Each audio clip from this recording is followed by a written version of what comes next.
Tiana, Zac. how are you? Good, how are you? Awesome. Yeah, I'm doing good. It's still kind of cold in New York, but so I'm like bundled up. But New uh, York State, not New York City, right? yeah, yeah, out in the middle of nowhere, in the middle of the state. Because you make it always sound so fancy when you say New York, and I'm thinking, oh, the Big Apple, but it's just somewhere far away from everything that is happening in the world. Yep, we got cows across the street. We've got a river in the backyard. It's Beautiful. Do you yeah. cuddle with the cows? Huh? Do you cuddle with the cows? I like to sing to the cows. Oh my gosh. No, I'm a little scared of the cows. I don't know. They're so They're big. really sweet. They're sweet. They're They have so like those huge glitchy tongues, like those like saliva tongues, and that's how they give kisses. It's really cute. ugh, gross. Um, yeah, so let's get to know you a little bit. How did you get into art? Like in I high was always school, how doing did art. you your whole I life dude, I was almost? doing art since I was a little kid. Like I was just drawing all the time and stuff. So I was always doing art. It was always kind of strange, strange kid. I broke my fingernail. I just got these nails done. Look at this. Oh my gosh. So here's what happened today. I lost my skateboard in the subway. I forgot it. Fucking scatterbrain. How do you break a nail and not notice it? Do you know how much this hurts? So Is this it goes to show that I was like how weird I am. My head is always somewhere in the clouds, and this is how I was as a kid as well. Like unrelatable to everyone. I was the only one who made sense to me. And in so order to like let the inside out, I was drawing, in order to let the inside out, you were wrong? drawing. I Oh, was drawing. drawing and Yeah. painting always. And when I was a kid, like at 6 years old, you get those like friend books. I don't know. Do you have friendship books? No, what is There's a that? booklet, and it's kind of like a Tinder bio, like you write down your age, your name, what you do, what you like, your favorite color, literally like everyone on like those dating apps. But before the dating apps for a kid, yeah, I think, and as kids, okay, not as an adult. But I was given this booklet often by my classmates, and they asked me to fill it out. And one of them is, what would you like to do when you grow up? And I always wrote artist, and my mom had me cross it out and write something smart in there because she told me that I would end up under a bridge or as a cleaning lady if I actually pursued art. And that scared the shit out of me because I didn't want to be poor. So I pursued everything art adjacent.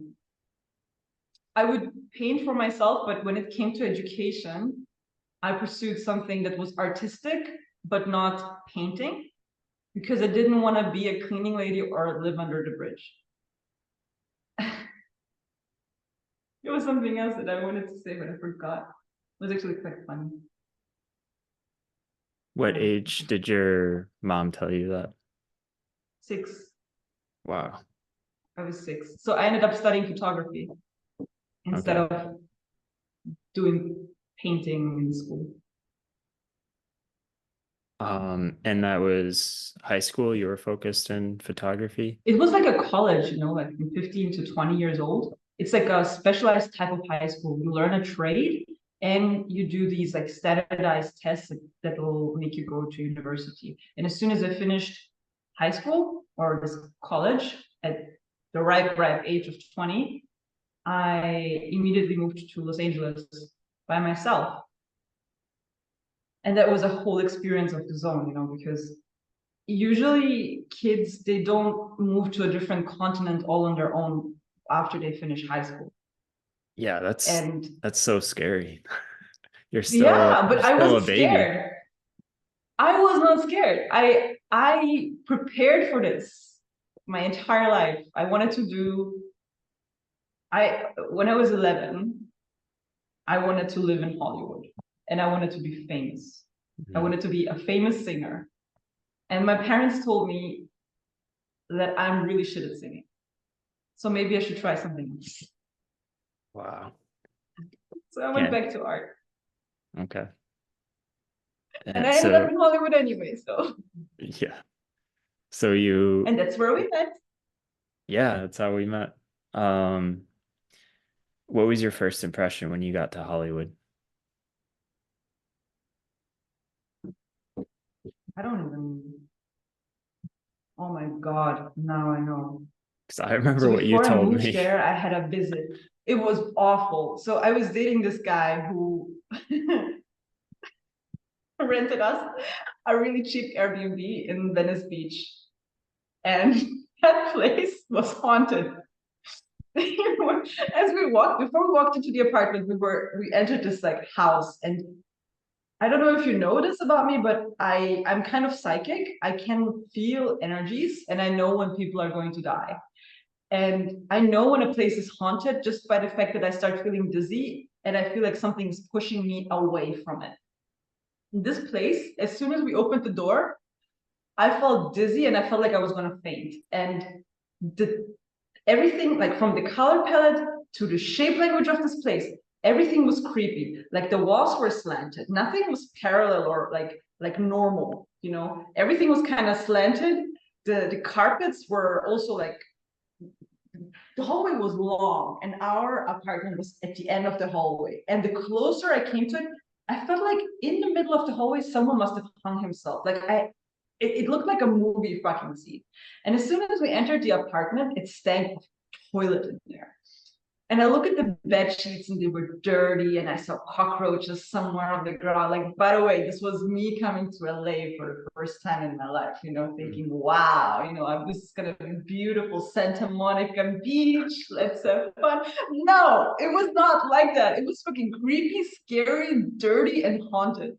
So I was like, I didn't even want to sit anywhere. So I told him, we're gonna get a hotel. We're not doing this. And then he said, okay, but you're paying for it. And this is the precedent of us never being together again. Wait, So wait. So the guy you were dating at the time, he made you pay for the hotel? Because and he's the one who tried to get you to stay at this like really shitty place. not only that, I was a student. I Mhm. never had a big job. Like I had part-time student jobs. And he was 8 years older than me. So he has been fully employed for a decade.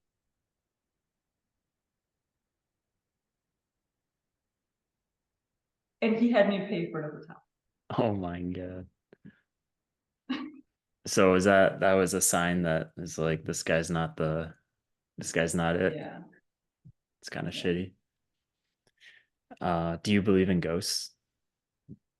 Yeah. I have one here. Oh, I have one here is in it this a house. friend like a friendly ghost or is it I don't think he is friendly. I think he scares my dog. So my dog starts to growl at this ghost for no reason. Like, like imagine it's night and you're trying to relax, you're trying to fall asleep, and suddenly your dog starts growling at a very specific spot in the dark corner of your room. And it's always the same fucking spot. And not only that, 2 weeks ago, I don't know if I told you that the last time we spoke, when we caught up, 2 weeks ago, a woman approached me on the street and she told me, I can see your aura. I know you're spiritual. There's a couple of things I have to tell you. And one of them was, she said, a lot of things were true. And then the one thing that like scared me to shits was she said, when you're alone at home, do you feel something? And I'm playing dumb. I'm like, well, no. She said, are you sure you don't feel something dark and depressing? And I'm like, I don't know what you're talking about. My dog is not just like fucking for no reason at the corner every night. No, no, there is nothing. And she said, well, you're cursed, just FYI. Maybe you want to take care of that, you know, one of these days. So next thing I have to do is buy myself sage and start smudging the shit out of the place. Yesterday, I actually spoke to the goddamn dark corner in my room and I was like, This is my apartment now. Please go away. Please leave me be. You're not welcome here anymore. But the next day she growled at the same corner again. So apparently that didn't work. I'll have to bring in the Ghostbusters or something. I don't know. Yeah. Oh my gosh, that's crazy. It's always the Um, same corner. It's never in the living room. Do you believe in ghosts? I never used to, but the past couple of years, some weird things started happening. So I am slowly being convinced.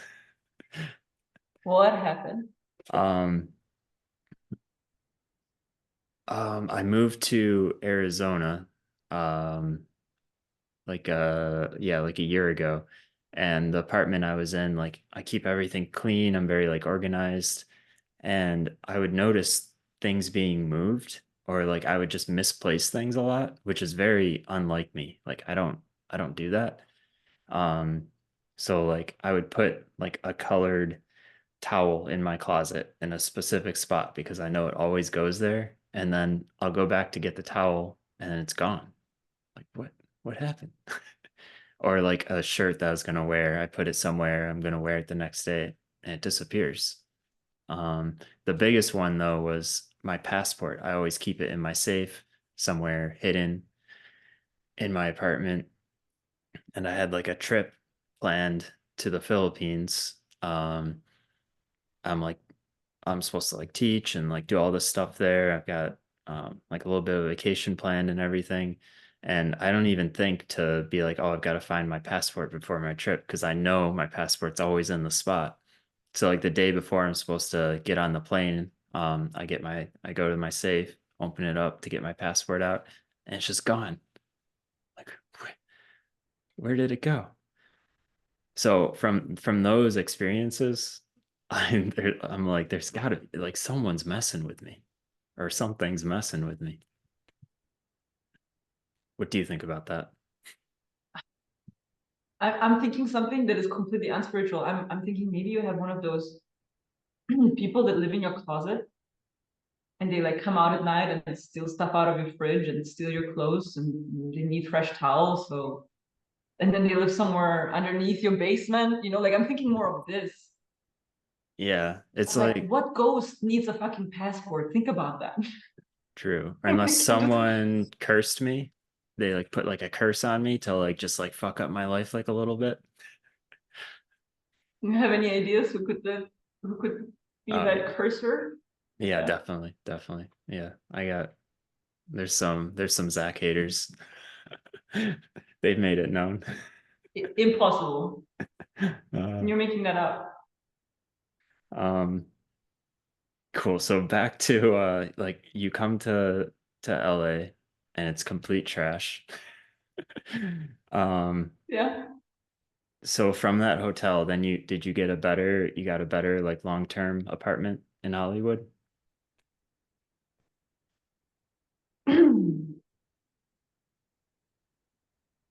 Bad stories and I have good stories. Go for it. What you wanna say.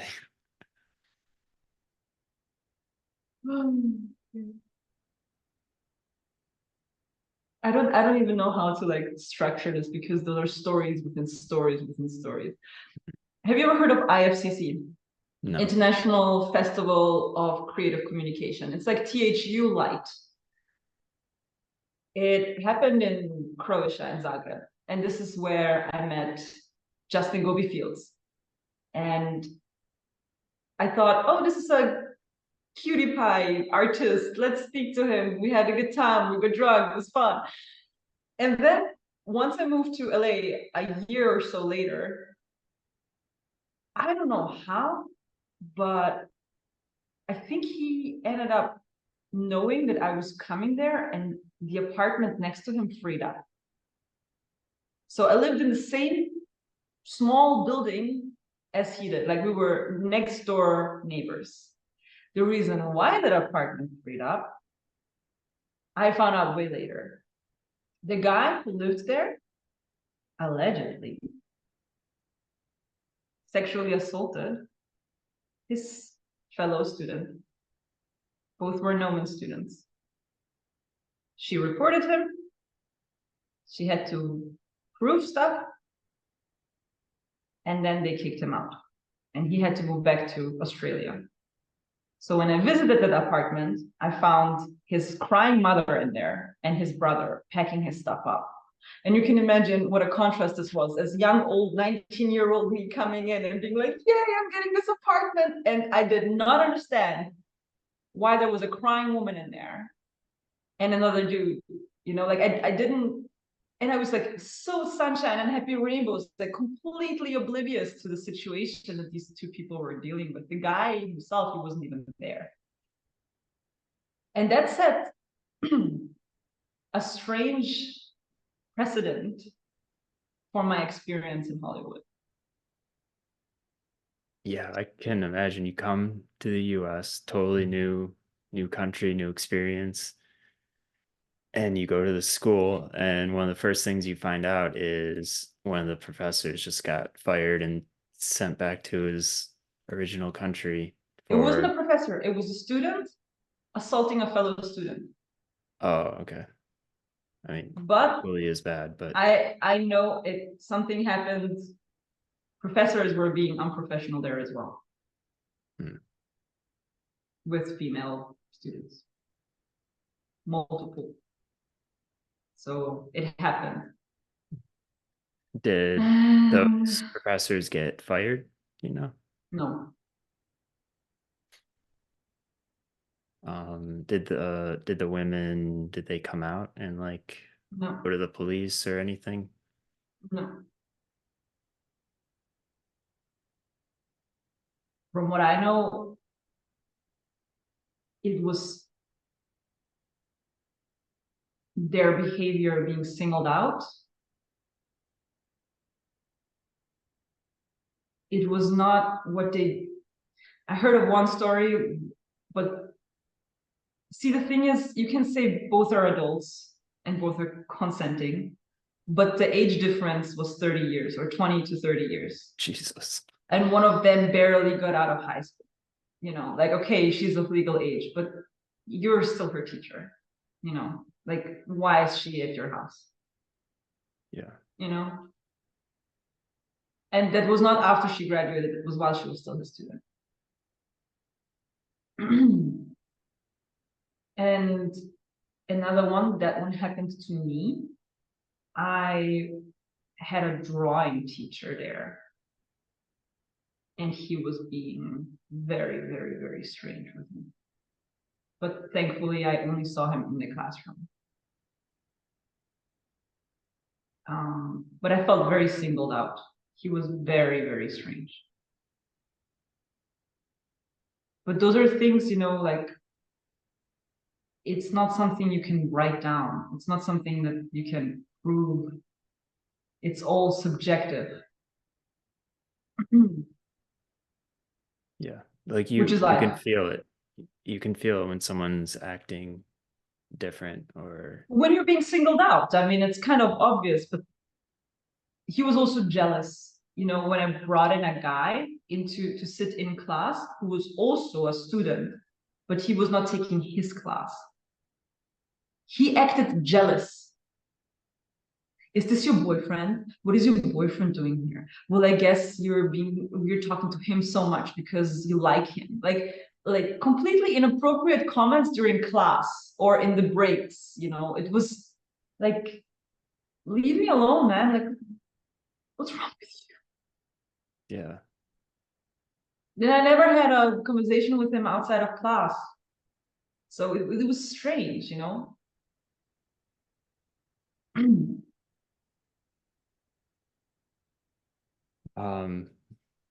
Does that experiences like that, did that make you kind of was it scary at the time? Or where you never felt like I'm in danger, anything like that? Something like that happened to me when I was in high school. So it's strange to say that I got used to it. For me, it was normal. And I knew that this was normal for me, but not for other people. I was aware enough that to know, okay, these teachers find me attractive. They don't find Susie over there attractive, you know? So they will act differently with me.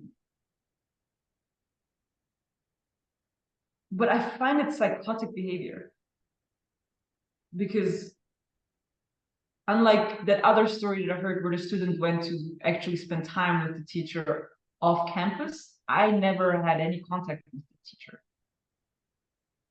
In class, not even during the breaks. Like, I did my thing, that's all. So that was not the part that made me scared. What made me scared was if a student, for example, would start stalking me and then come back from a trip from Switzerland with a Swarovski gift. And I never spoke 2 words with this guy. And he must have been like somehow mentally challenged. Like, I could tell he was mentally challenged. He was strange. Like, he must have been somehow either on the spectrum or I don't know what the fuck, but he was obviously different. So I took that gift and I brought it to the school's soft skills supervisor. I don't know, like the school's HR, right? And I gave it to this woman and I said, I have only once said, hi, how are you, to this guy. I don't know this guy. He spent at least 100 euros on me. He gave me a perfume, he gave me this Swarovski thing, and he gave me candy. And I didn't know what to do with it. And I felt like I didn't earn this gift. And she laughed at me and she said, why didn't you just keep it? And I said, because it's inappropriate. Like, he doesn't understand that this is inappropriate. Like, we don't have any kind of relationship with each other. And she was kind of weird about it. She made me feel like I was overreacting. There she is. But those were the precursors to what would happen down the line. Like, this was me getting warmed up to this kind of world. It got worse and worse and worse and worse. And I felt like I was being boiled like a frog throughout the 3 years that I was living there, you know, like the boundaries kept being pushed of propriety, you know, and at some point you kind of get used to like running like, so when you're at Noman, you are there all the time until 1 a.m. in the morning. Hollywood at the time was full of homeless people and crazy people, like people with guns, with knives. Like, I had a female friend who has been chased in the parking lot by a guy who wanted to kidnap her, and he had a gun on him. And she barely got into the car. Like, it's like the fucking jungle out there, you know? So when I would walk home, it was like a 300-meter walk. There was 3 or 4 blocks, but that walk was it was a sprint. And once I was like sprinting by another guy from school and he shat his pants. He thought that I was gonna rob him. He thought that someone was accelerating to rob him, you know? Yeah. But I was just fucking scared, alone outside at night. Then, you know, you would wake up in the morning and there was news that someone on fucking Sunset Boulevard, just 300 meters away from you, was fucking stabbed to death. Yeah. So yeah, major depression hit when I landed in LA. I was like, this is not the glamorous La La Land life that I expected. No, and La La Land actually came out of 2 years of me being in. And I was so mad because I lived on one of the streets where they were filming, and I was like, it's not that clean. It's not that glamorous. It's not that beautiful. Why is Hollywood lying? Like, it was the first time where like I couldn't enjoy the film because everything on there was a lie. Yep. And I had to like give it a couple of years to like get over my anger to actually be able to enjoy the film for its music and the cinematography and stuff. And now I appreciate the artistry of filmmaking even more, because if you can make a shithole like fucking Hollywood make look good, like imagine if they would actually take Hollywood to Europe, like, which they did with Game of Thrones, filming in Dubrovnik and in Croatian places and Spain and God knows where. Like, they hardly needed any green screen extensions because it's just so mesmerizing there. But yeah, this is when I learned that that place is just full of liars Can't trust anyone there. Yeah. Like when you introduce yourself to someone, you don't introduce yourself to who you as who you are. You introduce yourself as your dream. Hi, my name is Frank. I'm a producer. Well, he's an Uber driver. Hi, my name is Natasha. I'm a director, but she sells me sushi. This is the life in LA. Can you relate to that? Was this your experience as well? Yes. Um, mm, when I moved to LA, I had a little bit, I had a much better experience. I moved to a nicer part of Santa Monica. Um, that was pretty safe. It was further away from like the homeless and the drugs and all of that. So my first couple of years was I was still kind of like living the dream in LA. Like I could just like skateboard down to the beach and um Yeah, you lived in Santa Monica. yeah. So it was awesome for a while. And it wasn't until, a few years and then the pandemic happened and um the prices just kept going up and up and up, and there's like homeless people. I'm living in like the nicest part of Glendale, and there's homeless people shitting outside my front door. It's But like, there were homeless people in Santa Monica as well. Like they were grungy, gritty, dirty, stinky people there too. yeah, yeah. um but yeah, something you said, if you all you did was say hi to that guy, and then you gave him like the teeniest bit of attention, and then he thinks that he's like, oh, that's my way in. I'm gonna go buy her gifts, and then she's gonna be my girlfriend, and then um yeah, I that's actually told him that I can't accept it. I didn't just accept it and then go to report him. I told him it's not like that. I was, like, please take it back. It was expensive. Just to make that sure. Mhm. Continue. But yeah, that's a problem I see with people like this. This one, it happens on both ends, like guys and girls. Like this one girl, she talked to me about she's just an artist in the industry, and she was like, hey, like she approached me and she was like, hey, what kind of diet are you on, like what like workout routine, like very just like normal like friend conversation. Like we have one short conversation about that topic only, and she told everyone that I was relentlessly flirting with her and I was creepy. Like when that got back to me, I was so confused. I like went back. I was like, we literally sent like two messages, and it was nothing. But because I responded to her, she used that as like some kind of information that she could then like spread around. So It yeah, was it to just bolster herself. It was to bolster herself. I had the same experiences. I know exactly what you're talking about. And that's, yeah. I used to fangirl on people a lot. My God. So I can relate to it too. But if I was rejected, or eventually when I was rejected, I was too ashamed because I knew I fucked up. I knew I was too much. So I was not fucking running around, running my mouth about these people because I was looking up to them, you know. But some people, this is what they call leveling. When they feel they're there, right, and they look up and they don't like that, they will use anything they can to level with you.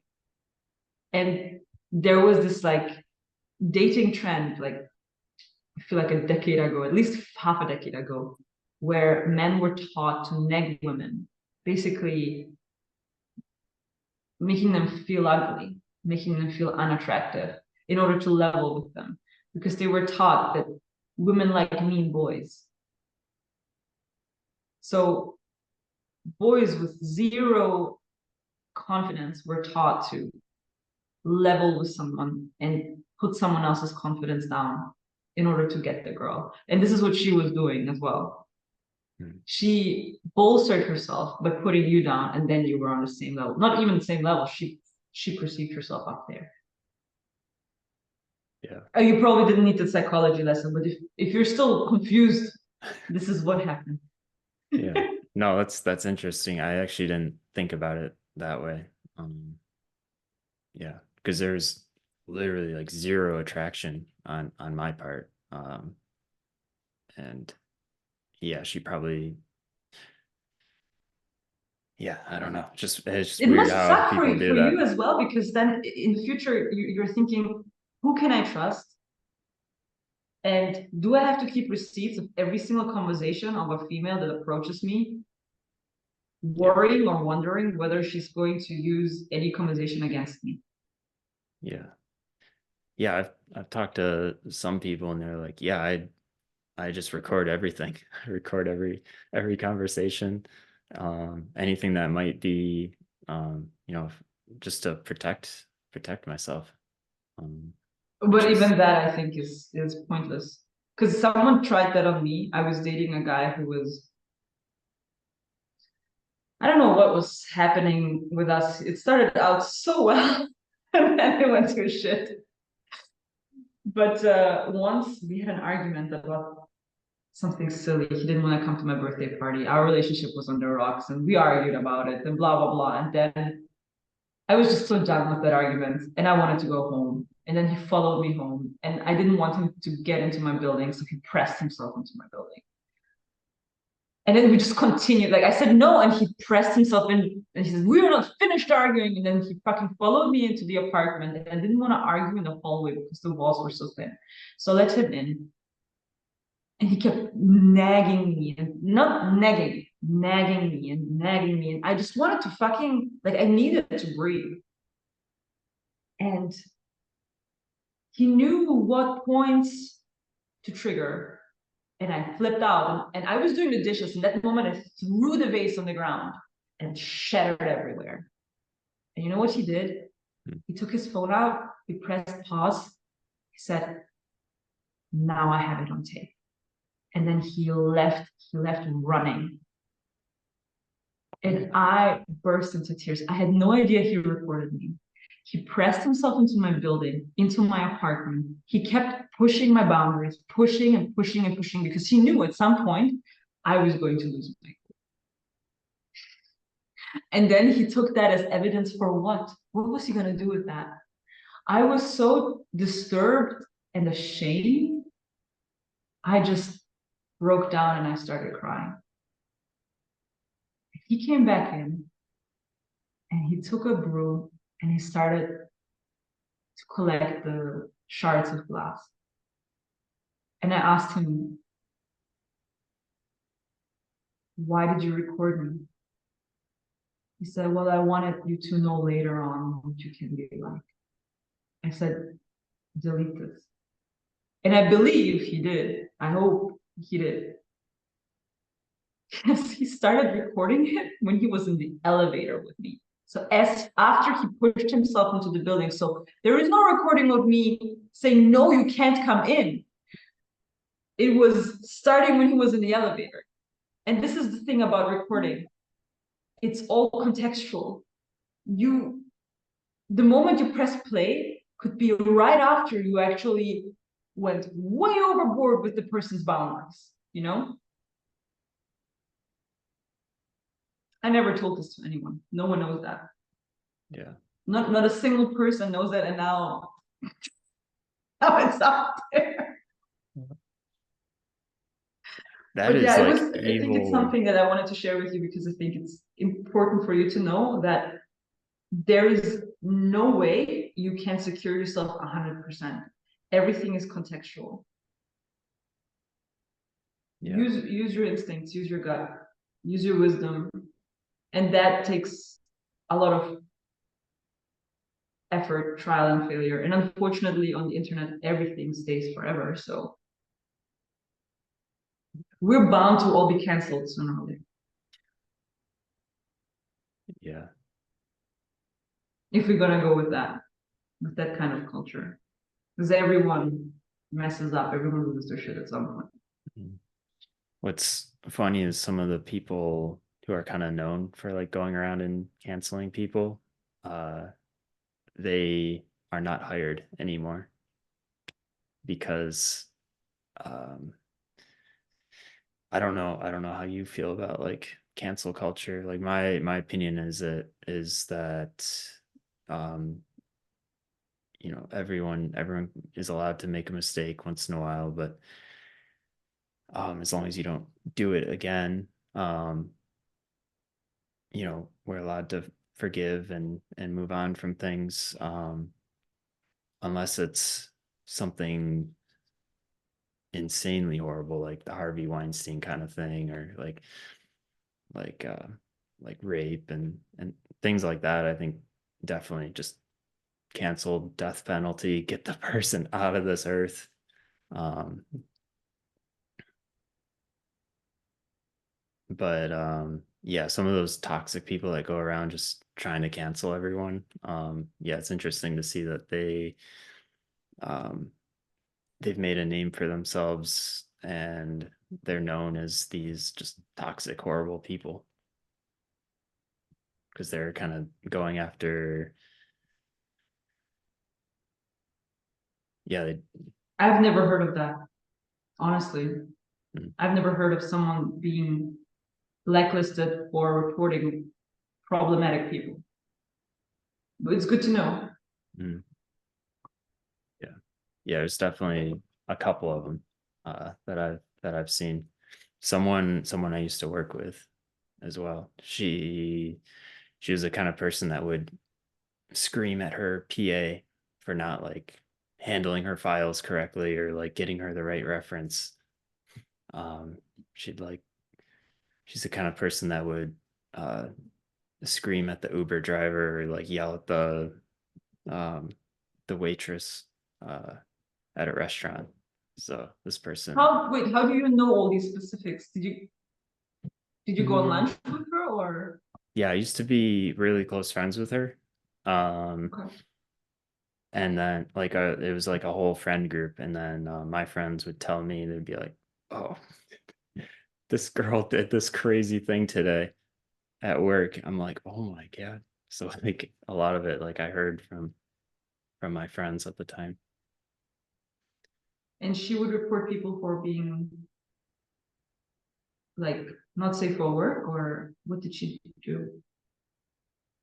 Um, Except of like losing her cool. Was she one of those people who would report other people and get blacklisted? yeah, yeah. So like online, she would be like, um, "Oh, we need to cancel this person next. This person made this kind of questionable artwork. He's probably a predator. We need to cancel him next." So her feed was just like full of this kind of stuff. So here's what I know from being raped by someone in the industry. When something actually happens to you, you're so terrified that they can fuck your life over even more. Chances are very low that you have it in you to report this person. So if any woman is running around and loudly proclaiming names after something has just happened to her, that to me, from my experience, is more a person that did the hurting and they wanted to be the first one to put the seed into other people's heads before the stuff that they actually did wrong comes to light. So basically, it's like a race.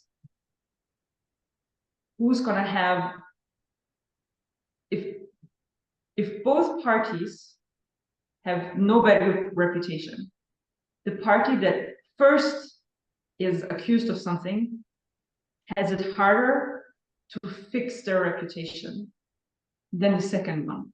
So look at Johnny Depp and Amber Heard. When Amber said, he beat me. This man had no chance of fixing this. If Johnny came out first and said, she beat me, she would have no chance fixing this because Johnny was a public favorite. But because people were so like aggravated about what happened in the Me Too, they were cooking, they were boiling, they were ready to accept like any man to be a predator, you know? So from personal experience, someone who's willing to hurt you and does it in the relationship, they will not stop trying to hurt you once the relationship is over. So then they will collect their flying monkeys, they say. Like this is like psychlingo for what narcissists do when they want to gather support, because they know that the social environment is the most important for survival, right? So they collect allies, and usually the best allies are the friends of the person you want to hurt.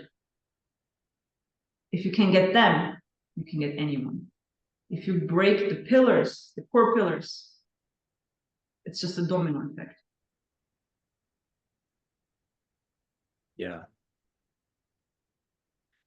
Yeah. And the gender doesn't matter, right? Mm-hmm. Can you relate to that? Yeah, definitely. First of all, super sorry that you had to go through that. No one should ever have to experience that and go through that. I think any guy who does that is like the scum of the earth, like the worst kind Any of person. person who does that. Women do that too. Yeah.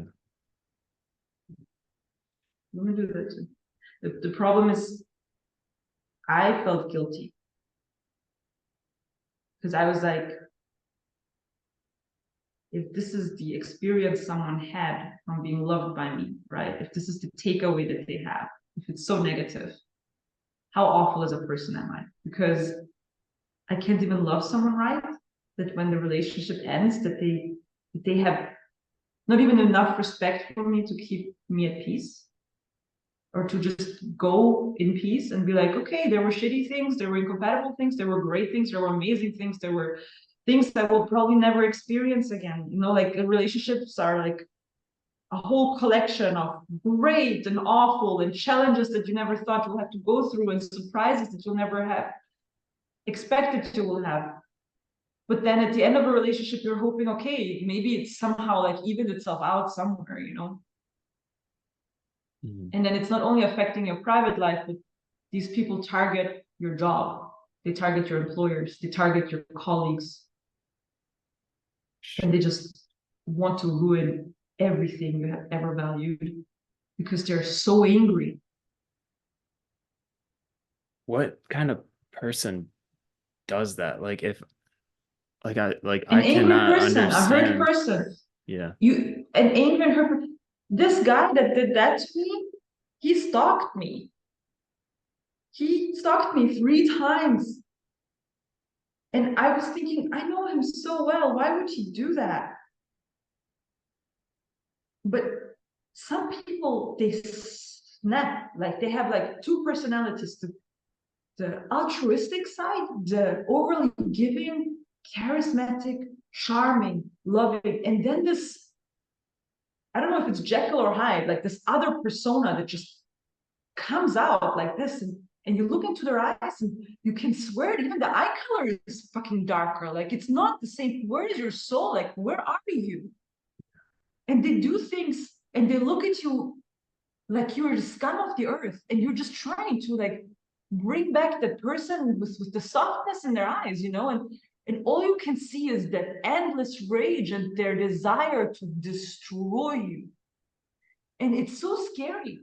It's it's scary because it's not something that you have to get to know someone. You have to literally risk everything to then maybe find the love of your life, or maybe find a villain who I doesn't want wonder, to go in peace. yeah. I I wonder if it's, when they can sense like maybe the end is coming, um, they they sense some like conflict, or it's like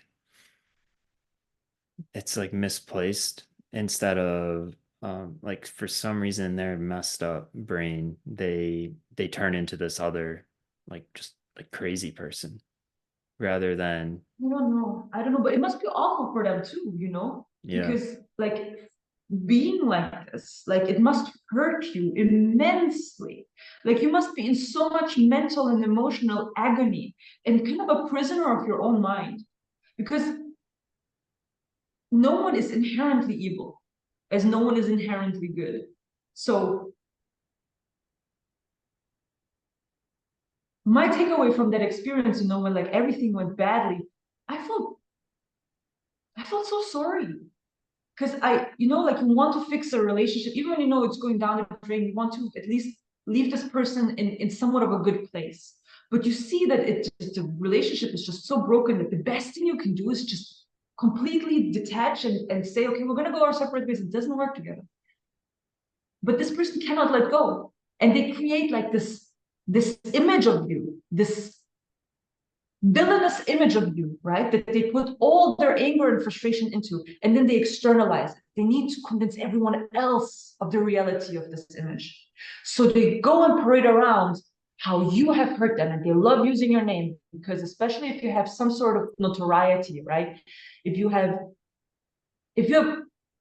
a externally perceived value, like a name or a brand, anything, it helps their broken confidence to say, I was associated with this person.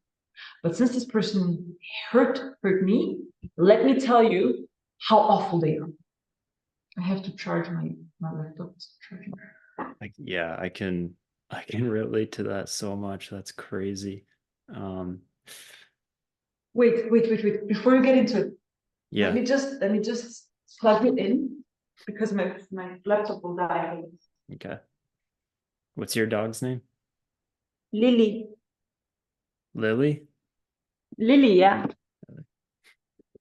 Cute. It's And short for Lisica, which in Bosnian means fox. Because I bought her because she looks like a fox, and I always wanted to have a fox. cute. Okay, so You're good now. you said you can relate to this, right? Yeah, yeah. Tell me about um yeah, I was in a relationship. It was fine, it was good. But we just had like different kind of view for future and stuff like that, and I could tell, we were going separate directions. So like very nicely I was like, this isn't really working out. um Tried to break it off nicely. um and Yeah, well, first of all, she didn't allow me to leave. um like physically would not allow me to leave. And I didn't want to like push or shove or like do anything that could like be twisted into something. um which later I learned that I should have just gotten out of there any way possible. But I ended up staying for like another like month or something, just living in hell, because it's like I know it's not going to work out. Like I just waiting for my chance to get out of there. So eventually I just I think like one night or something, I just like packed up my stuff and snuck out of there and never went back. Because I felt trapped. It was like felt like that was my only choice. um and there was um but yeah, after that, then I quickly lost all of my friends, all of our mutual friends. Not a single person reached out to me or was like, "Hey Zach, how you doing? I know you went through a breakup." It's just like yeah, everyone just because you cut were me the off. asshole that abandoned her. You ran away. You packed your stuff. You didn't leave a goodbye note. Oh, I left a goodbye note. You did? Yeah. Yeah, she probably told everyone what a coward, he couldn't even say goodbye to me in my face, right?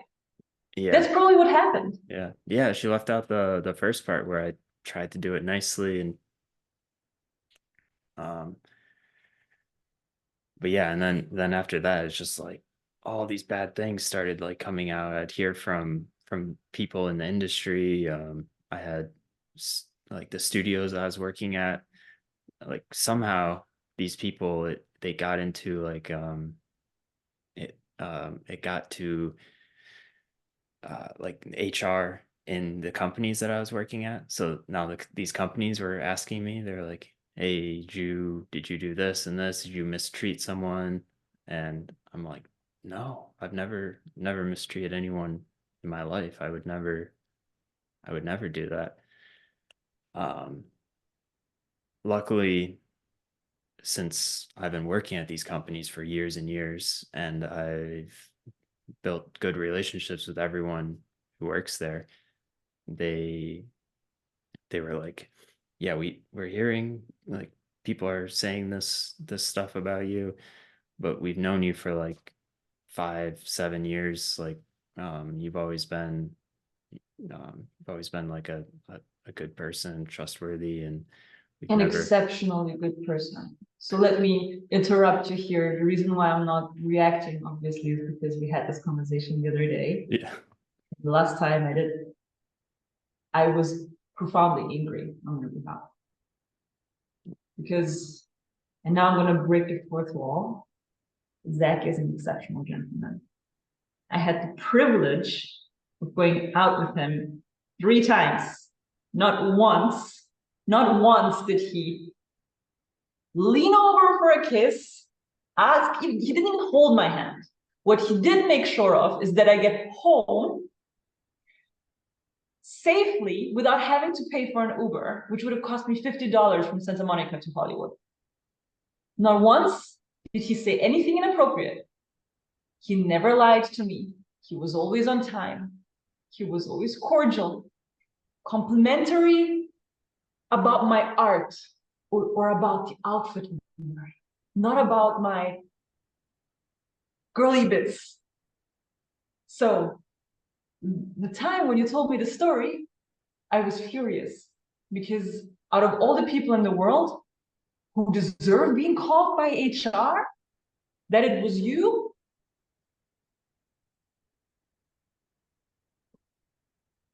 And in return, I told you that as well. Don't be mad at me, but that makes me feel better for being in similar pickles like you. Mhm. Because now I can like safely maybe let some of the guilt drop. Because if someone is impeccable of a reputation in my eyes, like you, ends up in such a situation, then it is not something that I should blame myself for being in such a dynamic as well. And I can only echo that back to you.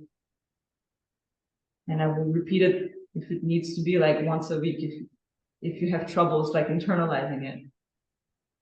You are exceptionally kind, you're considerate, you're as low-tempered as a person can be.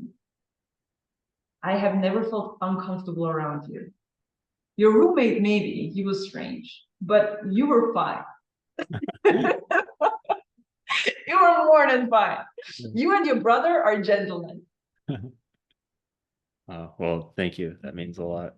Yeah, I'm definitely not perfect. I definitely screw up now and then, but like I would never hurt someone, or purposely make someone uncomfortable or anything like that. Um, like growing up, my family was always like, um, also I have a little sister. Like I would do anything for her. Like I would, if something happens to her, I'm gonna go kill someone. Like, I uh, cannot imagine you angry. yeah. I cannot, like, if you tell me that you would kill someone in rage, I cannot picture you losing it. Like you're always so calm. I've never I've never yelled in my life because I think growing up with a lot of yelling, it's made me be like, I never want to do that ever.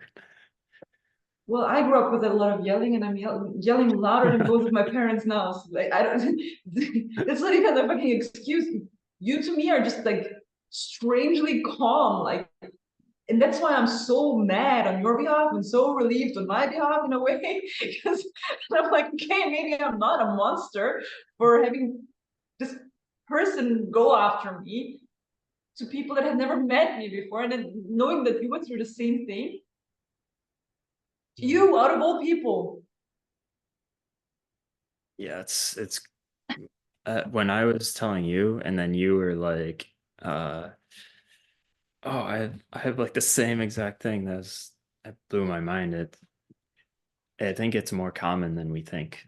Because of it, And people I, are too ashamed. Like people that have really been, let's say, victimized or hurt or put down or like had their boundaries pushed. These people don't arrogantly proclaim the name of their abuser for the whole world to hear, because they are terrified of this person. Like if someone hurt you like that, all you want to do is forget. You want to bathe for 3 hours and you want to forget their name. And the nightmares that you have for the next upcoming months or years, you're hoping that they will pass. You're not going to keep reminding yourself and the whole world of how you've been victimized of this person. This is not how it works, guys. And not to say that women that have been hurt never go and ask for help, but there is an energy to it. And it feels like arrogance, like it feels like, let me tell you about this guy, how he has hurt me. Let me tell HR, like this is not what a hurt person looks like. A hurt person takes way too many sick days, doesn't deliver on time, comes late to work, stops showing up, gets quiet, doesn't turn on the camera in dailies, doesn't go to Beer Fridays anymore because this guy could be showing up, doesn't go to seminars because maybe he's going to be there. And I would get like a panic attack. Who wants a panic attack in public? This is what a hurt person looks like. You have to look at pattern changes that are this person trying to protect themselves. You don't protect yourself by being in the offense mode. This is not, that's especially for women, women, when they're uncomfortable, when you're pushing her boundaries, a lot of men will not even notice because they will be smiling in your face. And a lot of men don't understand, why is a woman smiling? Why is she not getting angry? Why is she not puffing her chest up and being like, oh, like this? What are we going to do against the man that is fucking twice our size? Puff ourselves up? Is this going to make us any stronger? No. What we try to do is, Lily is like really worried for me. She's like, coming here, coming. She's like, oh, crying. oh, giving you kisses. She's comforting you. I'm glad you have a cute little snuggly creature.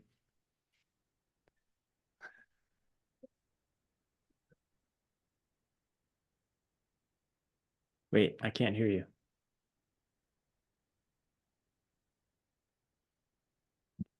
I think your mic went off. Is it better? Okay, now it's back. Okay. My God. Okay, so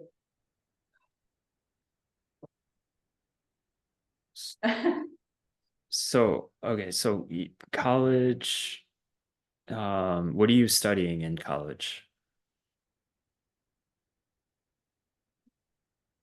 wait, let me just like bear Oh, my yeah, take your time. tears. Um, Because I so want many to, flashbacks. Hmm? yeah, I want to ask more about like, your experience being like uncomfortable going to things, which is horrible. And, maybe you didn't take opportunities because of certain people made you uncomfortable, like the industry, like how does it, like how difficult it is, um you know, So from your, I've got to break the fourth wall again, just for listeners or like people who are watching. Why, like they might be questioning, why is this conversation so heavy, and why is it about, you know, like this gender thing and how I've been hurt. Zach and I connected over that when we caught up with each other. And I started speaking out about my experiences in the industry about a month ago, because I started realizing, comparing myself to my male counterparts, that my life would have been completely different if I was a man. And here's the thing, I thought that I would be the last person in this world to ever do a Me Too campaign of some sorts. I'm not an activist. When Me Too happened, I never put out the hashtag Me Too because I felt guilty. It happened to me and I felt guilty. I felt like maybe I was flirting too much, wearing the wrong things. Maybe I was too outgoing. Maybe I was too inviting. So I didn't feel like I deserved that label of Me Too, because I felt I wasn't innocent enough to even like speak out, right? And but now that I'm older and I'm looking back at the 20-year-old self that I was, and I'm thinking of my first experience at IFCC, that it was the mini version of THU. I was touching upon it when we started talking. It happened in Zagreb at the time. A very important person proclaimed, "Where's that woman that everyone wants to fuck?" Very important person. Very influential man. And strangely enough, everyone knew who he was talking about. I was 19 at the time, going to a work seminar. That very seminar had a women-only panel, women in the industry, which I intended to boycott. The man who was running the whole seminar found me on the street, like taking a break, and he said, "Why are you not at the woman in the industry panel?" And I said, "I'm boycotting this shit." And he said, "Why?" And he said, and I said, "Gender should have nothing to do with what with drawing. It's not like a sport. Like you just use your brain, you know, like why does it matter if I have a pair of tits and a vagina, you know? Like I can do exactly the same thing that men can do." Which is true. This is true. What I didn't know at the time is the doors open based on who you know and how you know them. This is what I had to learn late in life through experience. So women in the industry had nothing to do with the fact that women are not as skilled as men. It is that they have a harder time getting their foot into the door because first they have to suck dick. And now I'm going to tell you another story. I was supposed to have a job interview at a very big company, just dedicated to concept art. in I even LA knew, or Europe? in LA, I was a student at Noman at the time. I knew what I was wearing that day. I went to buy myself a gray t-shirt without a cleavage. I know exactly what I wore that day because it was very important for me to look like everyone else. And I knew that the guys in the industry always wore dark t-shirts, either dark gray or black. And I didn't want to wear anything with a cleavage. And I walk in there and they give me a studio tour, and I see some colleagues from my school who were interning there. And then the owner and the guy who gave me the tour let me go home. And I'm thinking, I just spent $100 on an Uber drive to and fro and $50 on a t-shirt. That was $150 of an investment for a job interview that I didn't get. Afterwards, a colleague of mine tells me, "Yeah, you know what they were saying? They were saying they were bringing a girl in so they have something nice to look at." Because the floor was full of men. There wasn't a single woman on the floor. That broke my heart. That's horrible. And that was the most professional setting I was ever screwed over by. Because I had interviews with people that wanted to hire me as a freelancer for shorter gigs where I would meet them one-on-one, and they would give me an address and suddenly I'm at a bar, but it was not at night, it was for lunch. And suddenly this guy starts to touch my shoulder or wants to like come closer to me.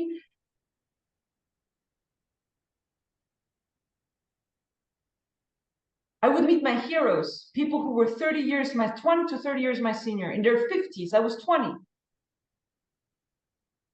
After I came home, I thought, okay, that was kind of a strange meeting because he kept talking about things that I don't know, like pop culture references from 30 years ago when I wasn't even born yet. I didn't feel like I learned much because it felt more like he was like bolstering himself up. Very, very, very prolific, famous masters of their craft sent me selfies topless of themselves after I just had met them. After I just had thought, oh, I just networked. That was me networking. So like a 60 or 50, 60-year-old dude. 50-year-old man. They think Or you're gonna another be 50-year-old impressed man, with. or in his mid-40s, wanted to cuddle with me. I wanted to learn from him. He wanted to cuddle with me. That I was gonna be the froze. trade. Huh? That was supposed to be like the trade. I don't know what the fuck it was supposed to be. Jesus. I'm not like them, so I don't know what is going on in their minds. I don't understand it. I just know that if I was a boy, this would have not happened that way. I would have been making friends with an older dude that is like a bigger brother, you know, to me, if he's not gay, right? And predatory gay, I mean. But instead,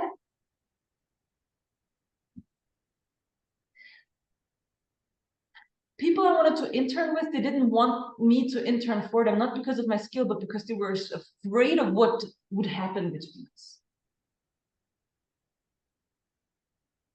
So at this point, I don't give a shit anymore. I cannot say it enough. I don't give a shit anymore. So here it is. And it's not going to change the past. I know that. And it's not even supposed to cancel the guys that did that. I don't give a shit. They earned their spot as artists. Their art is great. They earned to make a living with that. The reason why I'm talking about this right now is because I know that there's a Tiana out there who's 19, 18, 20 years old, who believes that women are just as empowered as men. Yes, baby, they are. They can go to university and learn things, but most people that are at the top still happen to be men. And they have a proclivity for narcissism and sociopathy, which means that their empathy levels are very, very low, which means that they're most likely going to seduce you or abuse you or use you in any way they can. Don't be alone in a room with a guy that you don't know. Even if you think you know him because you watched every single YouTube tutorial of his. Even if you think he will never do anything to you because he sounds so nice in his YouTube tutorials and he has millions of followers. Do not be alone with a man that you don't know. Even if your friend says he's all right. Your friend doesn't know him like you will get to know him. Poor Justin. He had a next door neighbor, Justin Gobi, whom I would hang out with. By the way, Justin Gobi Fields, he's a gentleman, nicest guy, like nicest man. You can fucking trust him with your life. But he didn't know what his neighbor is like. So when we were all in one room and Justin was excusing himself to go to the bathroom, his friend had not even 3 minutes time to fuck it up so much I wanted to run home. And I had Justin walk me home and I told him what happened and he was horrified. Never spoke to that man again. And I'm saying this to you boys now. You think you know your male friends? You don't. You don't know them until you see what they're like with a girl alone. And you will probably never know what they're really like. So don't trust anyone. If you know that you're good, inherently good, and you have a female colleague or female friend, stay with her in the room as long as you can. Just, and girls, be careful. really, really, really, really careful. Don't date at work. Even if you love this motherfucker so much, don't date at work. I learned that the fucking hard way. You want to connect with people who are like-minded? Forget about it. Don't do it. Because you never know what's going to happen. You don't know how broken this person is. And you don't know what they're willing to do after you have broken their heart. Or if it doesn't work out. So for me, it's done. Like, I made my mistakes, I've learned my lessons, but I'm here, a living reminder that there will never be such a thing as female-male equality. Life isn't equal, life isn't fair. So you have to be really, really strategic. You have to be really, really smart. You have to be discerning. And even if you're stupidly double safe, you know, at least you were safe enough to avoid something that you will have years to process. 1 minute can become the next 5 years nightmare. And I know that because it happened. So be careful out there. Yeah, that's really good. Ways to protect yourself. Like I tell my girlfriend, like if you ever need to go to a studio to like meet someone, or if I mean probably if you go into a studio, that's a pretty safe environment. But if they ask you to like meet at somewhere else, like bring me along. I'll come. I'll like sit over there or something. That is Or go with a friend. Like always keep someone with you. Never go into a room holy. alone. You're the first person that I ever heard even offering something like this. Hmm. Like, this is amazing. Yes, guys, please take notes. If you're not already, take notes. And I know this sounds stupid, but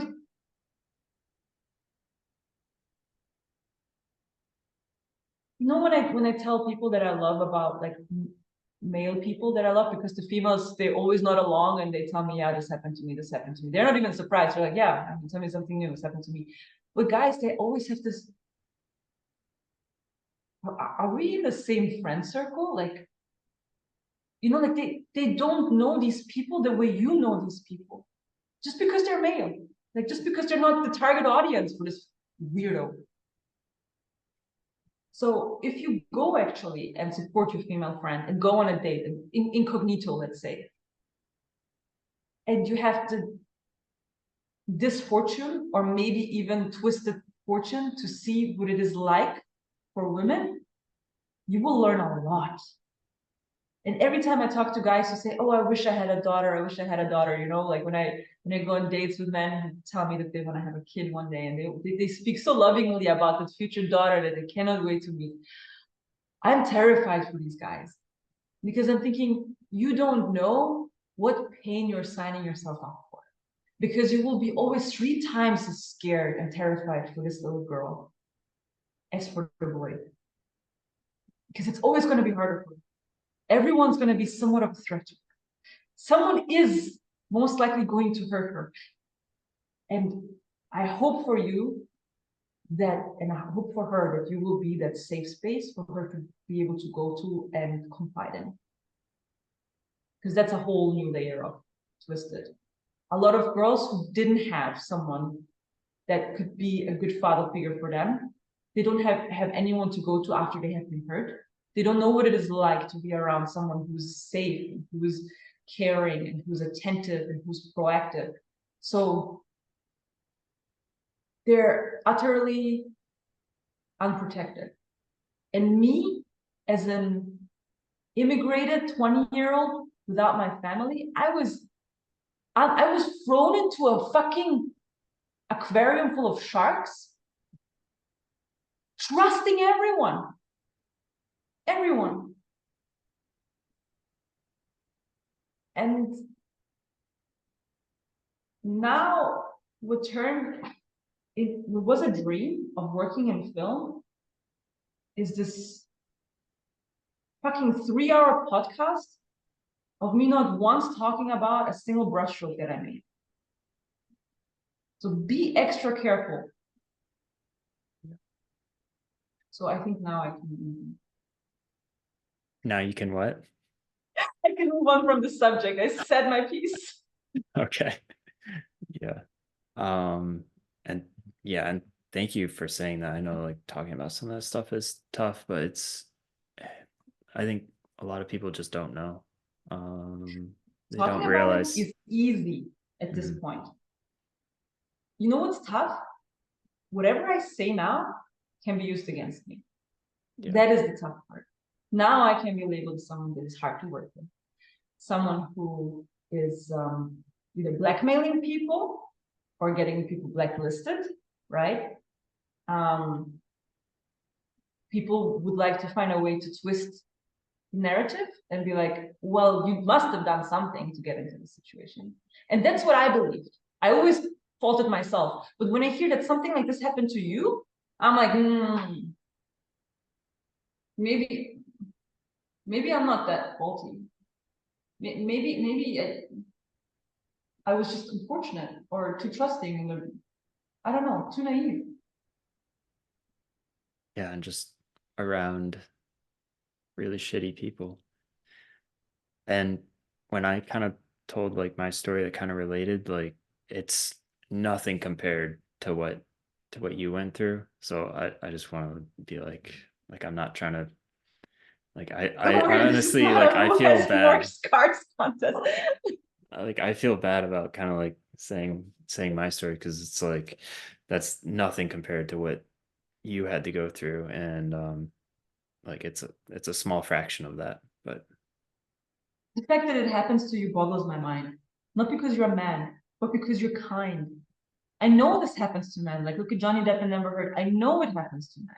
yeah. I know that there's crazy women who use their children as pawns so the fathers can't see their kids because she's angry that he went out on a date with another woman. I know that there's unhealthy behavior from the side of I know that, but people who are kind like you, who are just minding their own business, literally, who are calm, who are doing their thing, who are exceptional at what they do, who take care of themselves. I mean, you fucking had a glow up of the fucking 21st century. Like, you don't even look like a nerd anymore. What happened to you? You don't look like a guy who busies himself fucking other people over. And you don't behave that way. So why is this happening to you? And if this is happening to you, God knows how many other people are just too scared to say anything. Mhm. Um, you This could have mentioned, cost you your job because yeah, it was, people believe women. yeah, This could have cost you a decade, 2 decades of hard work. And it's not even true. yeah,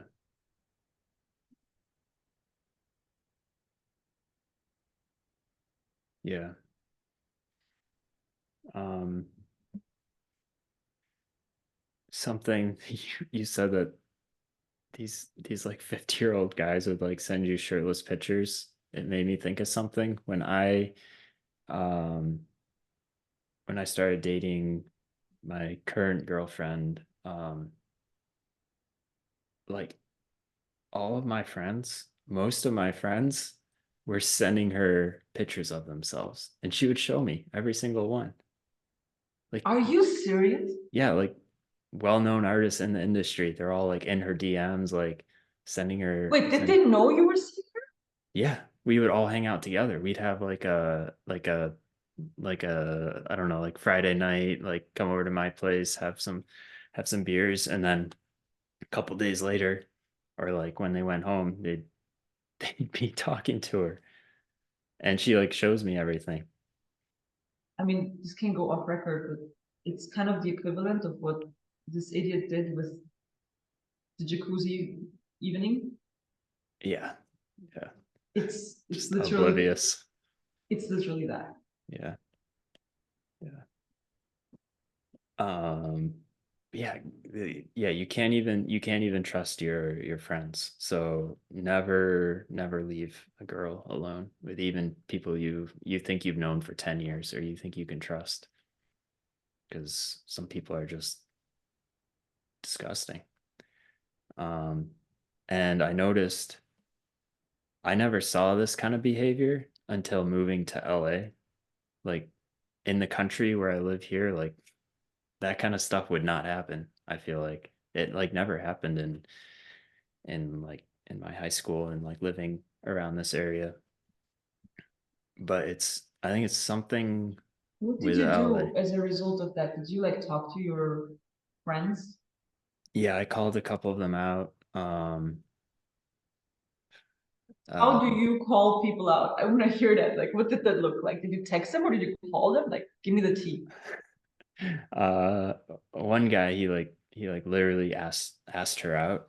And I'm like, um, he like On asked, text? yeah, she showed me the text. He asked her out to like In and Out, and they were gonna go like walk dogs together In or and something. out? Yeah. My dude, have you seen this girl? She is not, she's not in and out material, okay? Like, you take her to the Ritz. What the fuck? Yeah. So I texted him. I was like, "Hey, uh, Carla just sent me.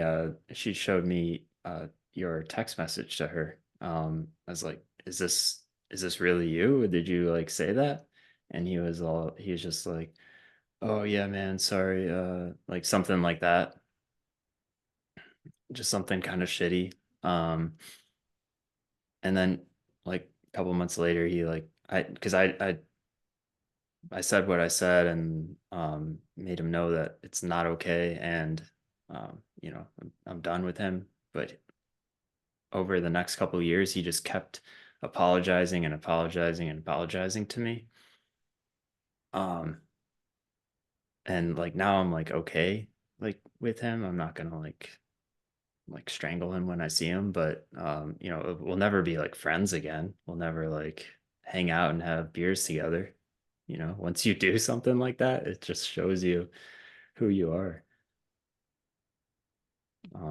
There's another guy who I mentored for years. He took one of my early classes, and he was someone who'd be like, "Hey Zach, can I stop by for lunch?" Like I was working at Disney at the time or something. I was like, "Yeah, I'm getting lunch anyways. You know, we can meet up and we talk about art." And I was always just helping him with his career, trying to get him going in the right direction. Um, and he was another one who just threw all of that away, threw our friendship away, threw all of this help that I was giving him for a chance to try to like get with my girlfriend. I, like The same, the same one that you're dating now. yeah, I I couldn't believe it. I was like, dude, are you serious? Like no respect or anything. I was like, I've got to be doing something wrong. Like people see me as like a nice guy or something. Maybe maybe I need to act a little different or something. I didn't even consider that. That they are not scared of you, and that's why they dare to. Yeah. That they think you might not have. Yeah, and that's the other thing. Like, wouldn't they be a little bit scared, like physically? Like, I'm Wait, like twice the size of them, and I work out 5 days a week. And remember when your friend was pushing that boundary, and we were both thinking, "Can you please leave us alone?" yeah, And but you were just too nice to say anything. yes, old Zach was too nice to say something. So Uh, you think you changed? 100%. Okay. I used to be a people pleaser, and through getting an opportunity to art direct at a studio and being a people pleaser in that situation, it like I didn't know that I was that. Um, but through that experience, I realized this flaw and how being a people pleaser, just being nice to everyone, letting everyone, you know, trying to, um, you know, trying to have everyone be my friend and everything. Um, People lose respect for you because they don't think that you're going to stand up for things. Um, and you think you have a lot of friends because you're kind of nice to everyone, but what ends up happening is you don't have any true friends. They don't Um, respect you. yeah, It's exactly. it's literally, Jordan Peterson says that it's easy to be kind if you don't have teeth. You can't do any damage. So that's, kindness has to be a choice. You have to be a beast, you have to be a monster first, and you have to choose to be kind. So better be a soldier in a garden than a gardener at war. And this is something that you had to learn, which is funny because I am the exact opposite. Like when you tell me about this lady that was just always angry, I can identify myself with her because I'm always stressed, right? I'm always stressed that something's gonna go to shit and that I'm gonna fail miserably. And instead of like just keeping a cool and being like, okay, so let's take one step after the other, I would lash out. And my family is like that as well. And it doesn't even have to be like to the proportion of this girl that you were telling me about, that she was screaming at the PA. It could just be like in my tone of voice, like that I was annoyed, that I was snappy, right? And that I had to learn that I had to calculate a margin of error into every single day. And the worst of all it is that a lot of that error has A, nothing to do with me, and B, is not being done by me, and C, people will not punish me for being slower because things didn't work out. And then I was wondering why do I expect punishment? And then you take yourself back, like go into childhood and be like, as a kid, I was punished for things that were beyond my control. Corporally punished. I was beaten. I was emotionally abused in front of people. I was ridiculed in front of friends, teachers. So that's why I'm always so stressed. And I'm assuming, and that's why I have so much. If I don't have compassion, I try to have compassion for people who are angry and hurt. Like I understand that they're hurting. People who are snapping. It's so easy to make them look like villains because they behave like one, but they're actually just hurting inside. And I find it so funny that you were the exact opposite, even though you come from a very similar background of constant, like, screaming barrage. You chose to be 100% light, right? As kind as you can be, as unproblematic as you can be. So there is no reason for anyone to ever raise their voice against you because that's the last thing you want to hear. Yeah, exactly. With me, it's the other way around. It's funny how that happens. And then we spent the rest of our life correcting course, correcting course, correcting course, and failing at it, and then trying again. And then we think we correct course, but we just went to the opposite of the same coin, right? And that's why it's so good to have friends, because if your family members were not good enough of a representation of what is how you're supposed to behave for you, then try to pick people that you really look up to in their mannerisms, in their behavior, in their problem solving, and try to emulate them. Even if you cannot understand why they behave the way they do, fake it until you make it, until it becomes part of, at least becomes an option of your repertoire on how you can handle a situation. And I have only started, like I didn't even scrape the surface. I'm looking at it. I'm barely, like, it's so far away from me. If I wanted to look at my tongue doesn't even touch it, but I see it now. So in our 20s, they say we make all the mistakes. In our 30s, we're busy fixing them. And I'm happy that you're starting to grow teeth. Yeah. Um, growing up, since it was a lot of like conflict and some uncomfortable situations, do you find that that has made you very sensitive and like hyper aware of people around you and um, how they might react to something, their emotion? Like you're good at reading everyone? Are you like that you knew if your parents were mad by the footsteps, by the way they put the keys? Yeah, Yeah, exactly. yeah, Hmm. yeah. You I, anticipate, you know what's happening just based on how they walk into the house. yeah, my girlfriend, she walks kind of heavy, and I was like, that like makes me like freak out inside. Can you please like just like because I remember that brings me back to like childhood and like me like hiding and Yeah. just not causing any issue. I walk like a cat.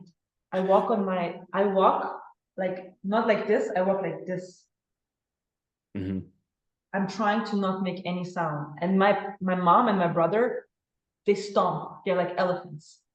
Boom, boom. And it makes me so anxious. And I exactly the same reason you anticipate the anger, you anticipate the friction, this.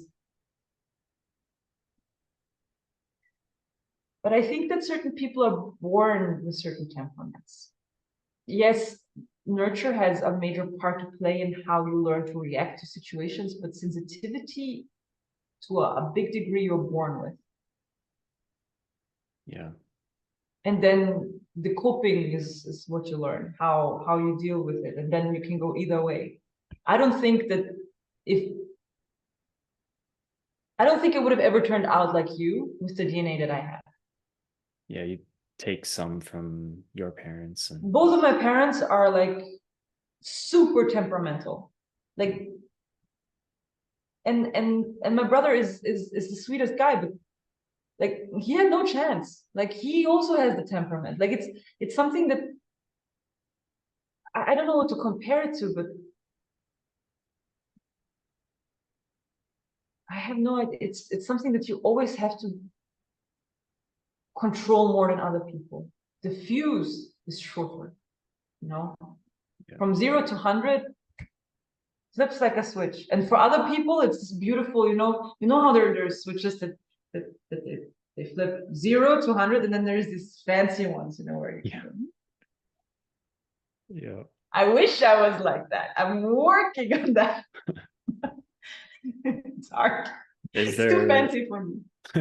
is there anything that you do to kind of help you with that? Because for me, it's like death metal, working out. Like I have this part of my life that's like not calm at all. So that's how I kind of balance it. Are you telling a person with a high temper to listen to death metal to calm down? Are you No, saying? maybe it's the opposite. Maybe like classical, like lay down in the grass. Like I don't know. I am in therapy. Hmm. I do neurofeedback therapy. It What's is that? used for people who have neurodivergency, including ADHD. It is supposed to help with impulse control. Basically, what you do is they put electrodes onto your face, and I do that twice a week. Wow, It like doesn't hurt. Frankenstein. It doesn't hurt. It looks weird. It does not hurt. Okay. And then you play a video game. And the video game is very simple. There's a circle, and the circle is like dotted. It's a dotted line. Inside of that circle is another circle that grows and shrinks. It's in a green color. There's arrows that point up and down in regular intervals. When the arrows point up, you're supposed to make the circle bigger than the dotted circle. If the arrow points down, you're supposed to make the circle small. You have no tools but your mind. I tried to use my emotion by being happy, and then it goes up, and sad, and it goes down. It doesn't really work, because sometimes anger can get you just as agitated as happiness does. I tried to imagine, to visualize the circle growing and shrinking. That didn't work at all. Some people try to use math. I don't think that works. What did work is zoning out, not paying attention whatsoever to what the arrows are doing. Like literally going into this meditation state, just breathing and kind of looking into a spot and not thinking of anything. And suddenly shrinks and grows, just like the arrows are asking. So when people are talking about meditation and it's hard, you cannot see the progress. That's why it's kind of boring. That's why I enjoy the neurofeedback, because as you're meditating, you are seeing that there is progress. You're literally doing nothing. You're doing nothing, but something here is happening. And it feels like you have no control over it, because it's not a choice that you're making consciously. So that is something that I'm doing in order to learn how to ramp up and down with like socially acceptable steps. And are you able to kind of do that in real life now too? Like if you're in a situation, can you kind of put yourself in that headspace? I'm noticing moments where I am better than I used to be, but it is so far away from what I would like to be or what other people just naturally do. So like the progress is so incremental and minimal. It's like losing weight. You don't see yourself lose weight. It'll take months, years sometimes, right? And if people that don't see you for a year, they will notice, but you will not see it. So it'll take a while.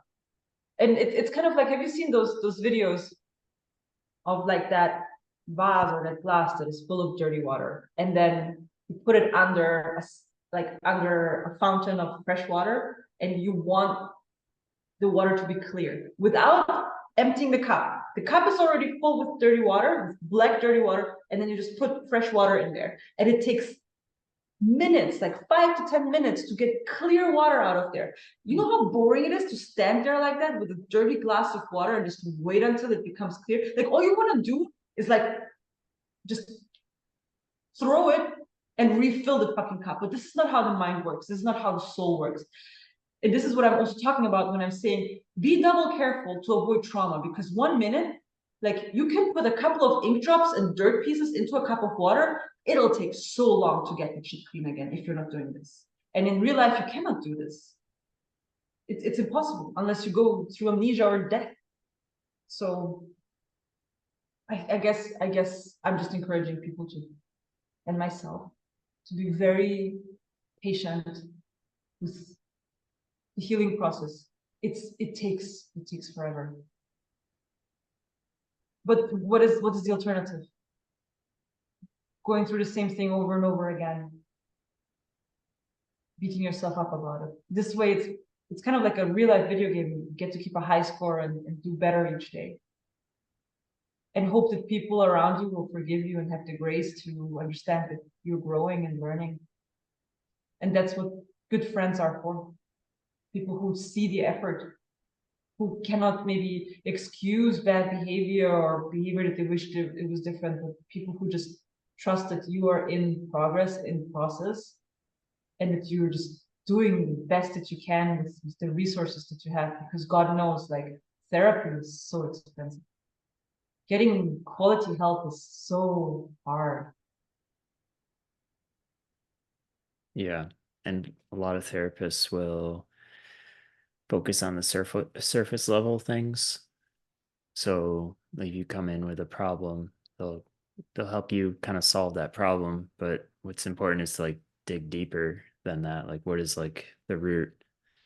Like where does that come from? You have to like think through those things.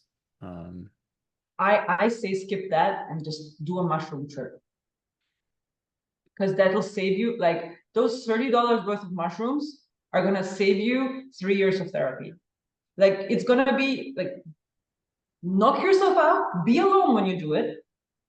Have you ever done mushrooms? No. Get them. I recommend golden teacher mushrooms. It's the most insane experience you can imagine. Like when people say you're only using 10% of the brain, I did not believe it until I was on mushrooms. Because your brain is an overdrive, and the good kind of overdrive. You have those you know, fancy hallucinations, the psychedelic hallucinations with the colors and the kaleidoscopes and stuff. But at the same time, the precision of these images is unreal.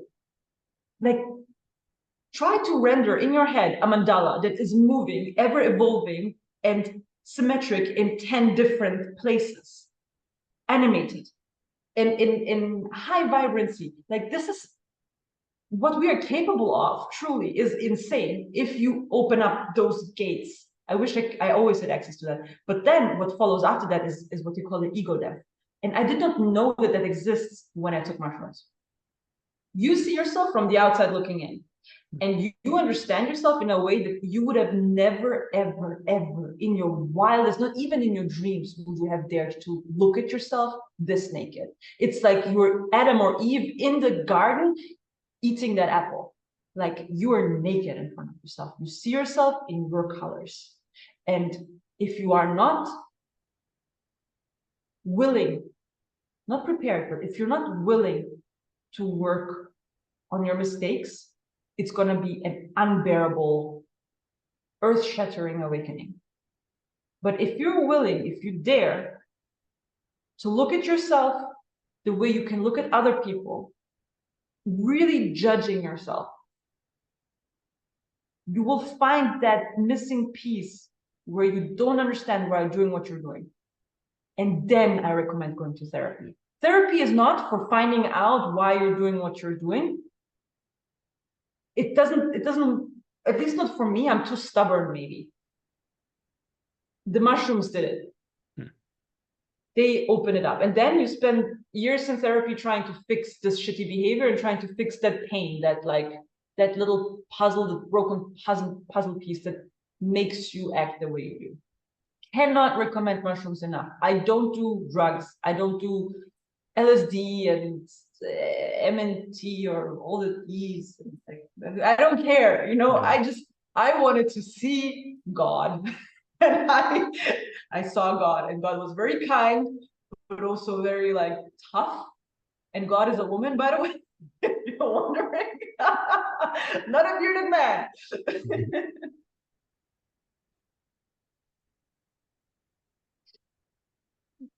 And that sounds so Please good. call me when you call me right after you're done with the mushrooms. Do them alone. Close your eyes. Don't watch TV. Don't make sure that you have something on your eyes and just go in with the intention that you want to learn. That's all. No music, no nothing. Continue. Wow. Yeah, that sounds like it would be helpful. Cool. So what do you, let's get into like your career a little bit. Like after college, you moved back home. Like what was all that like? I had to go back. I didn't want to. After 3 years of LA, you kind of get used to that place and the people. You have the routine with the friends. But I had to because visa. You know, my student visa ran out after 3 years, and I didn't have any work experience and no job offers. And in order to even be sponsored by a company, you have to have work experience. So even if I had a job offer, I wouldn't have rights to a visa unless, I don't know, I get married or something. So I went back home and I worked for my dad as a secretary while I was painting. And I used my art as a way of therapizing myself. Like, I called it the Skin Deep series. And in that, I just went through the things that I was most either ashamed about or hurt about. And I used the female body, my body, to express emotion. For example, if I felt horny, like here, I would be melting. If I felt ashamed, then my skin was so hot it was sticky. So I would try to like show that. If I felt broken inside, literally, I would use kintsugi as inspiration, you know, like the Japanese art of healing scars with gold. So I would basically paint a female body with gold leaf as broken scars. If I felt strong, I would use Mercury as a reference for the female strength, because female strength is not rigidity like it is like you would expect a man to be, like a rock hard, like a stone. Female strength is flexibility. And what is more flexible than Mercury? It is liquid metal. Like, that's a fucking oxymoron. And that's how women are to me. They are constantly ever-changing, flexible creators. They're gods. It's insane. And I was trying to encourage myself through these paintings as well, hoping that putting it on canvas is at least going to let it out of me. Just the way I did when I was 4 years old, using paintings, drawings as a way of expressing what was going on in my mind. Did it help? No, I don't think so. I think it made everything worse. Because while I was painting, I was reliving it over and over and over again. And my brain was creating faster and faster and faster links to that specific event, to that specific trauma. So I had like easy access to it. Something that I wanted to forget, easy access to it. Maybe what helped was that the pain lessened and those images became anecdotes rather than things that I ran away from. But imagine you stand in a room filled with diary pages of yours that are explicitly illustrating how you have put yourself in danger multiple times, believing or hoping that the people you're entrusting your soul, your body, your mind with, that they will not take advantage and hurt you. It is excruciating to be in a room that reminds you of how you were hurt. And at the same time, I wouldn't have it any other way. And I have no explanation for it. I don't know. I don't know what kind of sick masochism that is. It's kind of like facing your fears. But why? What for? Why would you keep reminding yourself? It's like Beksinski, the Polish painter who experienced the Holocaust as a child. He hated his paintings. Hated them. If you've ever had the fortune to stand in front of his paintings, like when you Google him, his paintings, they look like a bit abstract but somewhat realistic. And you're like, okay, it looks strange. But when you are standing in front of a real painting of his, you have the shivers. It is like he trapped a demon inside of that canvas, just with brushstrokes. And the same feeling people have when they come into my studio, when they come into my gallery, they say, I've seen your paintings on Instagram, but it's like, this is different.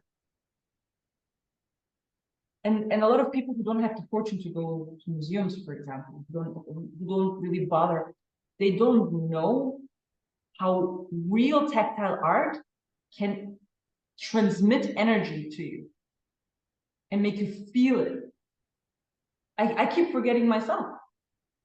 And I do it my whole life for a living.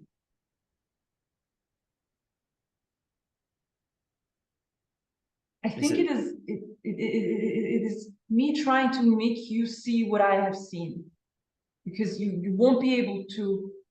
If I tell you, you won't be able to feel it. But maybe if I draw it out to you, you will feel what I feel, and then we will be able to see eye to eye. Maybe that's what it is. Maybe it is not in order for me to like stand in front of my fears. Maybe it is to find connection after you have, like PTSD, you know, like people who come back from war, they cannot believe peace anymore because all they have seen is danger, and they get disconnected from that because they're like, I come from hell. I don't belong here in this paradise where the shelves are stocked with food and where there is crosswalks that help you walk safely and where there is no guns that or gunmen that could kill you any second. I don't belong in this world. I came from hell. I'm so isolated right now. Like these soldiers, these warriors that have to like deal with coming back home, but it doesn't feel like home anymore because they are not the same way anymore.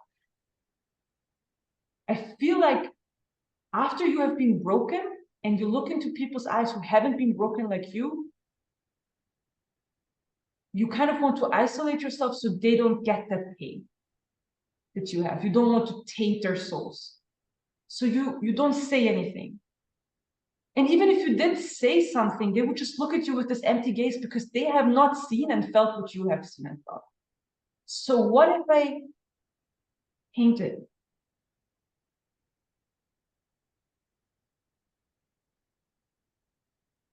And since I'm tearing up, I guess that's it. Yeah, it's pretty amazing. I think I'm sure you're discovering a lot through yourself through painting these, and um, I don't know. Yeah, it's cool. You're telling a story through these, capturing a feeling, capturing an emotion, and I'm sure a lot of people relate to that. I'm looking at this one, and I'm thinking about how I'm like crying about how I was abused and why is a BDSM painting on there. And I want to talk about this one. Yeah. This is called suspense. And it's not about her being in suspension through BDSM. It is about how you deliver yourself to a person when you are in a relationship and you give up all control. And this person has you wait 1 second too long to the point where you are not only uncomfortable, but you're scared. You're scared about what's going to happen next. And you're wondering if they're going to abandon you, if they're going to leave you hanging. And granted, I've never been in this situation like this lady. But I had no better way to show this vulnerability, this naked vulnerability that you have when you're exposed to someone that you want to give yourself to. And you're testing the limits of control and dynamic between the masculine and the feminine. And unfortunately, this person, waited when they shouldn't have, a little too long, and left me in suspense a little too long, and kept pushing and pushing and pushing. Or this one, for example. See, ropes, they come up, I didn't even realize. So you have 3 women there that are mermaids, and 2 of them are trying to free the centerpiece woman from the net. This is not about mermaids. This is not about a fucking net. This is about the fucking emotion that I found myself in, and I'm sure many other people, women, men, when I was just being in my own element, being in my own peace, in my own self, and someone dared to take me out of it. Someone dared to invade my territory, take me, something that only belongs to me, and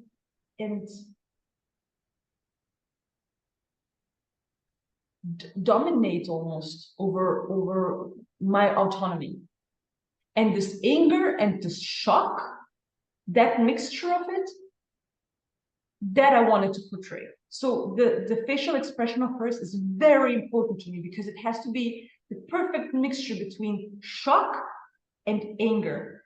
You don't even know what's happening, but you know you don't like it and it makes you furious. And then in the back of your mind, the net is a foreign substance. This does not belong in my life. It's man-made. A wordplay on man.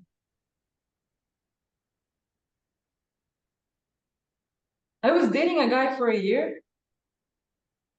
after we broke up, he tells me, oh, I went into this thing where I talked to some person that used their art as a way of expressing themselves. And it was so nice to finally talk to someone who doesn't use art as a form of like just industry making what it was for self-expression.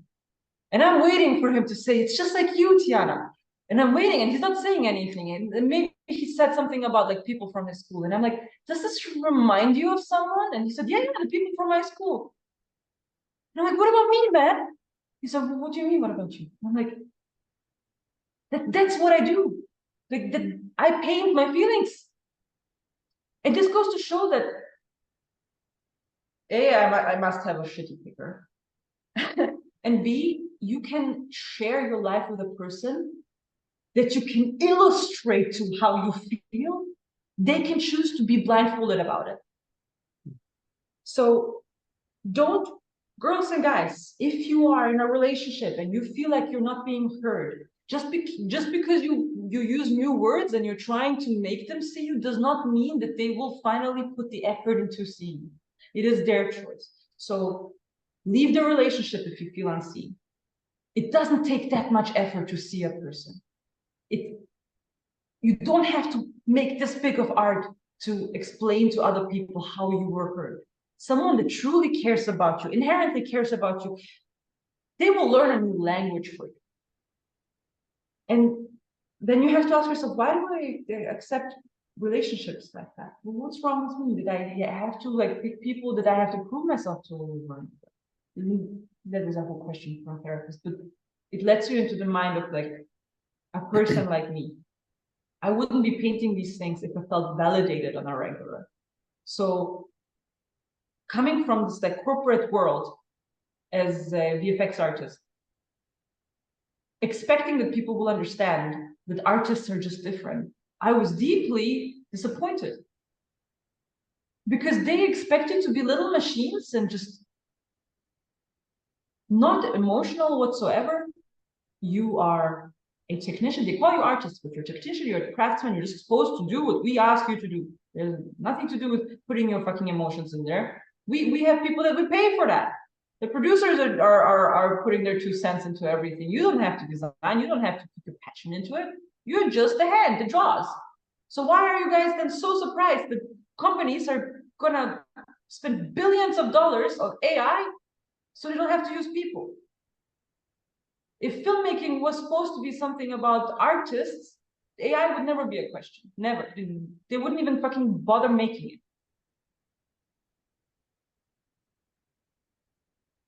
And then there's people like you, and I don't know how the fuck you managed to do that, but you make exceptional work and you seem to thrive in the corporate environment. I have no idea how you do that. Mm. There's it's there's different levels to it, I've found. Um Usually I can, as long as there's something interesting to me, like I can be passionate about something, like if it's the story or the art style or some of the artists I'm working with, I can kind of latch onto that, and I can kind of just ignore like the politics and all the bullshit and um you know producers being like, oh, we did our test with the audience, with our target audience, and they don't like this, or they think this character is too scary, or if you just ignore that stuff and you just focus on the artwork, I guess that's how I deal with it. It's difficult to be in a leadership position in some of these studios where um, you're in that world more. Um, Unless you really vibe with the studio, like Sony, for example. Like a lot of times they like the heads of the studio, they really want to make like artistic stuff. So when the artists like have some like crazy idea, they'll be like excited and they'll be like, yeah, let's chase that, that's cool. um but yeah, I don't do too good in an environment where I have to like kiss everyone's ass and um I value my art and my time too much to do that. If someone's gonna tell me to take the feeling out of things, take the emotion out of the art that I do, I'm just like producing. I'm not gonna stay there and do that. I value my time too much. I'm so relieved. I'm so relieved. Yeah. I will only work on a project if I'm respected as an artist. Like I know they hired me because of me. They didn't just hire me because um they need another artist. So I need to be respected in that sense. Yeah. Yeah. I'd rather take a different job. I'd rather go back to being a barista, make lattes and just do art on the side than to do a really shitty art job. I just went out on a date with a guy who just does exactly that. Oh, that's cool. He like literally, he did a boring as corporate job. He hated it. He hated his boss, and then he just fucked off to the cafe next door to the company and listens to the tea that happens with his colleagues. And he's making lattes all day long and So doing funny. photography for fun. And I'm thinking maybe that's it. Like fucking simplify the shit out of it. Why does it have to be so complicated? Mhm. Why do I have to prostitute my art for a company that makes me feel like I'm just one of many replaceables? Like then just I don't know, take a pay cut and have at least like less heart palpitations and less stress, and your hair won't fall out as quickly, and then maybe your days are gonna be shorter because you're not gonna do overtime, you know. And no amount of fucking pay and toil can like pay you back for back pain, right? Yeah.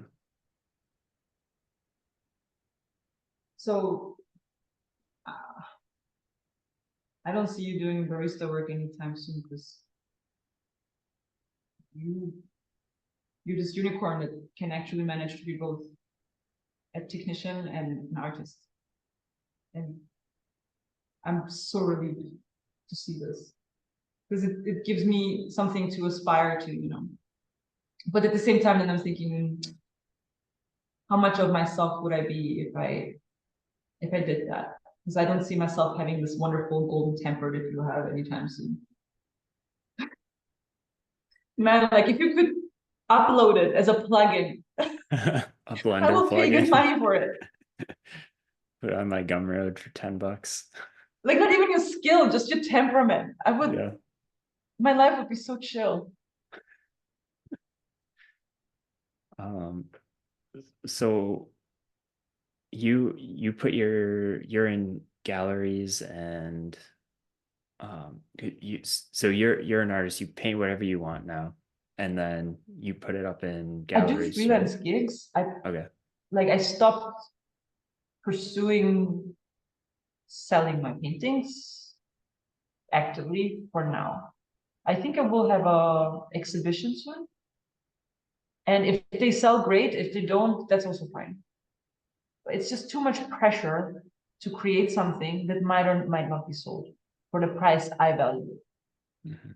Because unfortunately, people they're too acquainted with IKEA or IKEA, the way you Americans say it. And they think that a painting of this size would be 500 euros. Tops. 150 euros is what I usually hear. Babe, that doesn't even cover my canvas because I'm Yeah. using linen and not cotton. But people don't know that. They think, well, a couple of hours work. But it's an original. It takes months to do. And I rework it. And it's not like that I'm months on it every fucking day, but I take breaks. I do freelance gigs. Maybe I get employed. Then I don't have the time or bandwidth to even do anything. So the value of it, especially because it's a personal piece, it grows and grows and grows. And I'm thinking, if I wanted to purchase this, I couldn't afford it. It's really hard to price something that you cannot pay for yourself. it's like kind of physical. Like, look at me selling this for 6,000 euros. Like, I don't even have this on my bank right now. So it's right now, it's paycheck to paycheck, you know, like whatever comes in, it comes in. I'm looking into tattooing. I told you that. Because what I hear is people are willing to pay the amount of money that they wouldn't pay on a fucking canvas that you can actually roll up, take places, resell. They would rather pay that amount of money on their own skin that they cannot take off, which I find obscure, but it is what it is, which is fine by me because art is art and there's no robots yet that are tattooing as good as humans do. So I'm still safe when it comes to AI, and it's so pathetic that this is a conversation. Yeah. But yeah, looking forward to like being a traveling tattoo artist. So guys, write down my name within a year or maybe 6 months. I'm gonna be ready for business, and I'm gonna make whatever you want me to make except of swastikas. That's the only thing that I will not tattoo. Yeah. I was excited when you told me about doing tattooing because I feel like your stuff would the art that you're doing would be incredible, like as a tattoo on someone. So Thank you. yeah. Thank you so much. It would be cool to just experiment with different styles, you know. Let's see what happens. But I'm really excited about it because this is a kind of environment that I see myself thrive in. It's not corporate, you know, it's literally what people go through when they go to, for girls, they're nail designer, they're nail artist, or for guys, they're barber, you know, like it's time when you do your therapy. And I love having deep conversations with people one-on-one, you know, and this is what I would be doing all day long, just hearing people's stories, like how they broke up with someone, how someone died, and that's why they got a tattoo, or symbolistic meanings, and talk to them about their aspirations. And I hope one day, and I'm manifesting the shit out of this, I want to tattoo a man that is gonna go to Mars. I want to do that. Like, even if it just tattoo a lie, I want to be like, I tattooed an astronaut that is gonna colonize Mars. Life like this would not happen as a VFX artist. So I think that I can see it as a blessing because now it's something that I have done. And I'm turning 30 soon. And I'm looking at my life and I'm being very tough on myself because I hate having studied something that I am not compatible with as an artist, like character-wise. It feels like a failure to me. But at the same time, I remind myself, you learned how to oil paint on your own through YouTube, Gumroad, and just people who would like drop in and out and show you a little bit, like mini mentorships, basically. You learned to sculpt in clay, in 3D. You can 3D model, you can render, you can play 3 instruments, you speak 3 languages. You're learning how to tattoo, and you're not even 30 yet. Like, I'm trying to like hype myself up here, you know, and you're like, things are not as bad. Like, there's people who are much less prolific in the time that they were given, you know. And of course, there's people that do incredible work and they like really zone into one thing and they're Ubermaster at 20 years old. But I think that it's really important for us artists who are so hard with ourselves to just stop and look back and be like, I mean, there's progress. Something happened. Like, I didn't just twiddle my thumbs during the pandemic. Like, I did stuff. What skills, like what secret skills do you have? Like, what something that people wouldn't expect about you?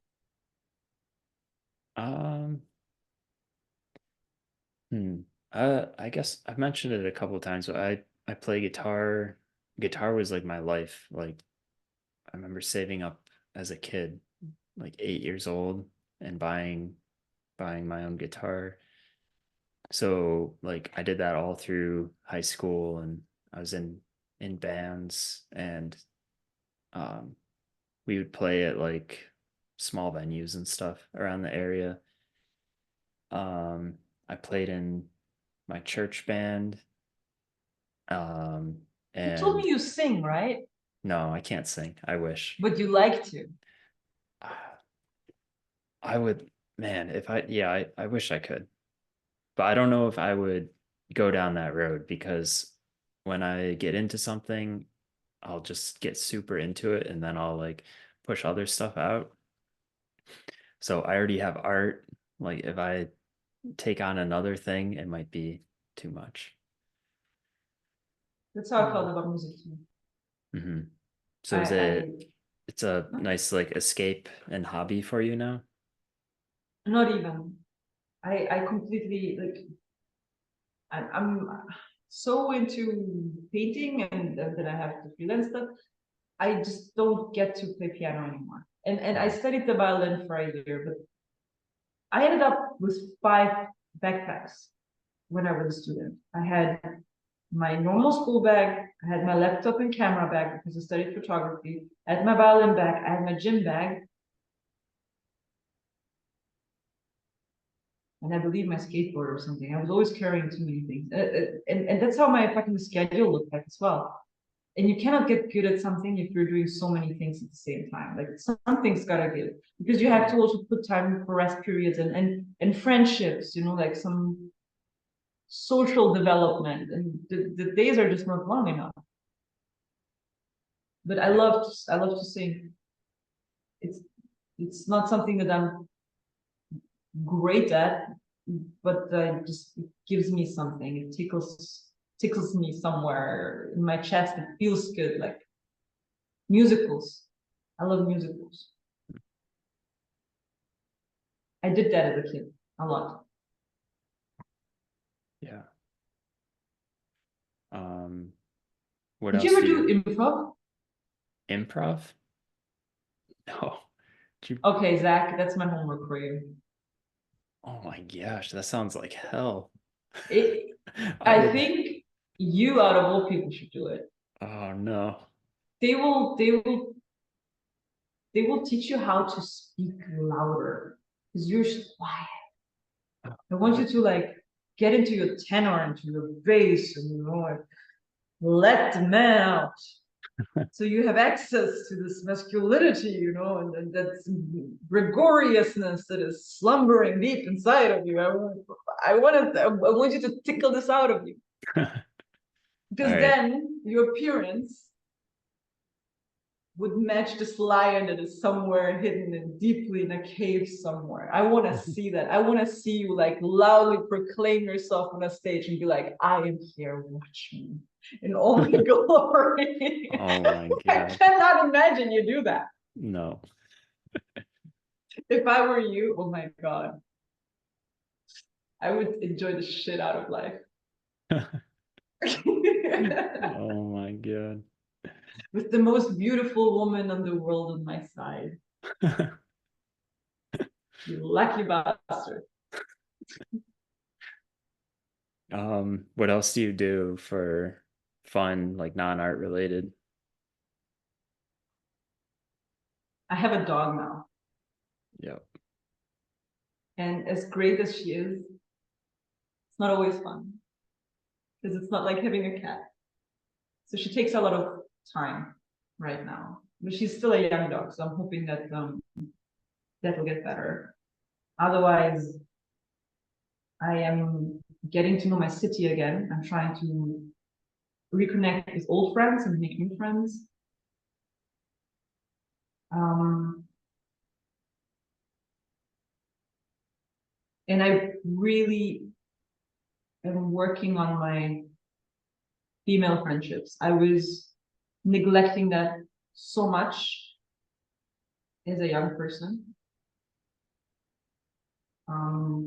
because too many bad experiences happened. So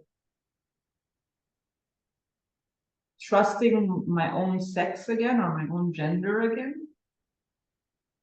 is like almost like a ritualistic endeavor for me because it will also make me make peace with my own self in a strange way. And yeah, Is it, art. I was gonna ask, is it hard to find female friends? I don't think it's hard to find friends. I think it just takes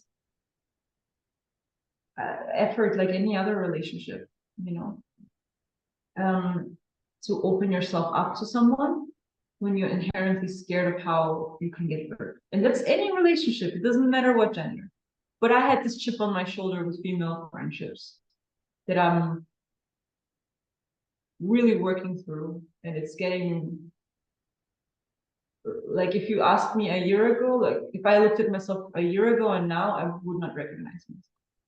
It's it's it's really, really nice. Unfortunately, what I have experienced is that girls are not backing each other up as men are. Like, women are very neurotic and very self-critical, and therefore outwardly critical. And I think deeply in us is this like resource fear, this resource stress. And men, for us, were our main resource for survival, right? The man's protection, the man's income was our survival. So any woman that would threaten you somehow, right, would it would be like literally like she could be with my man because she sings nicer, she smells better, she is prettier, she is smaller than me or taller than me, name it, you know, like she has a nicer silhouette than me, she's kinder than me, she's more feminine than me. Women compare each other all the time. Like, that's like, we're just fucking wired like that. And the neuroticism is deep, it's inherent in us because we, I guess, it's a survival thing, the resource thing. Now it's kind of like redundant to feel this way because women can provide for themselves, at least in the Western world, as well as men can. Theoretically, we have touched upon why it's not always the case. So men are different. They are collegial with each other because they're not codependent on each other. They're dependent emotionally on each other, but not for survival. So if a man friend fucks up, the other man friend has his back. Bro, I got you, bro. I got you, bro. Come on, we can do this. Like, no matter how bad, they were friends first. It's us against the world. Women are not like that. So finding, and this is a gross exaggeration, and you're gonna take me to trial for this, girls. Sorry, but I think that if you know, you know. Let's say that. And I felt myself, unfortunately, in the crossfire of insecure women because they found me attractive and they put me in this, you're dangerous for my survival, you're dangerous for my peace of mind sort of mode. So it was difficult to connect with girls because they were like, I don't want you near my boyfriend, right?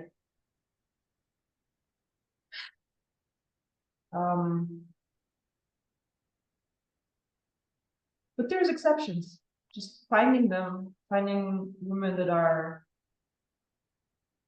safe in themselves and secure in themselves is just a matter of time and effort. And what I have found is that my best friends, my best female friends, are the most pretty women I've ever seen in my life. They are not the wallflowers. The most secure female friends that I have are the ones that are not only pretty outwardly, but they are hardworking. They have their own business, they have their own aspirations, they have their own projects on, they mind their own business, they do something that they can be proud of. This is where their inherent value comes from. They take care of their beauty, they take care of their fitness, they eat right, they moderate their portions, they're disciplined. And if a person is disciplined with their body, guess what? The discipline goes to other areas of their life. If a person is disciplined with their mind, guess what? Chances are they will be disciplined in other areas of their life. So if you don't feel secure in yourself, maybe it's because you don't put that discipline out there that you should have. So don't, when you see someone out there that is pretty and you're judging them thinking, oh, they have pretty privilege, blah, blah, blah. This person is working hard to keep themselves from eating that fucking chocolate bar that they keep staring at every time they go into the supermarket, because the option is between fucking kale and 70% Lindt chocolate.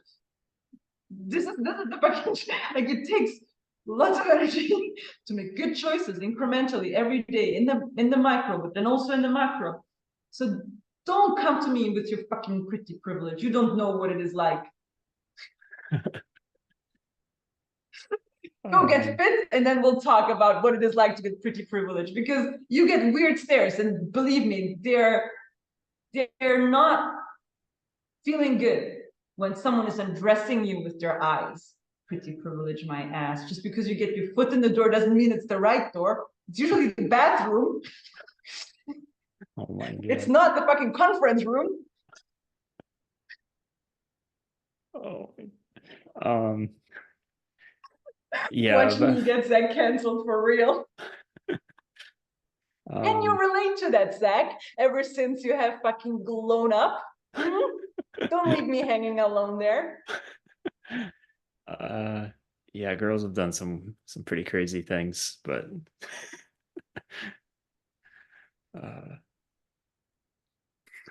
I had a thought about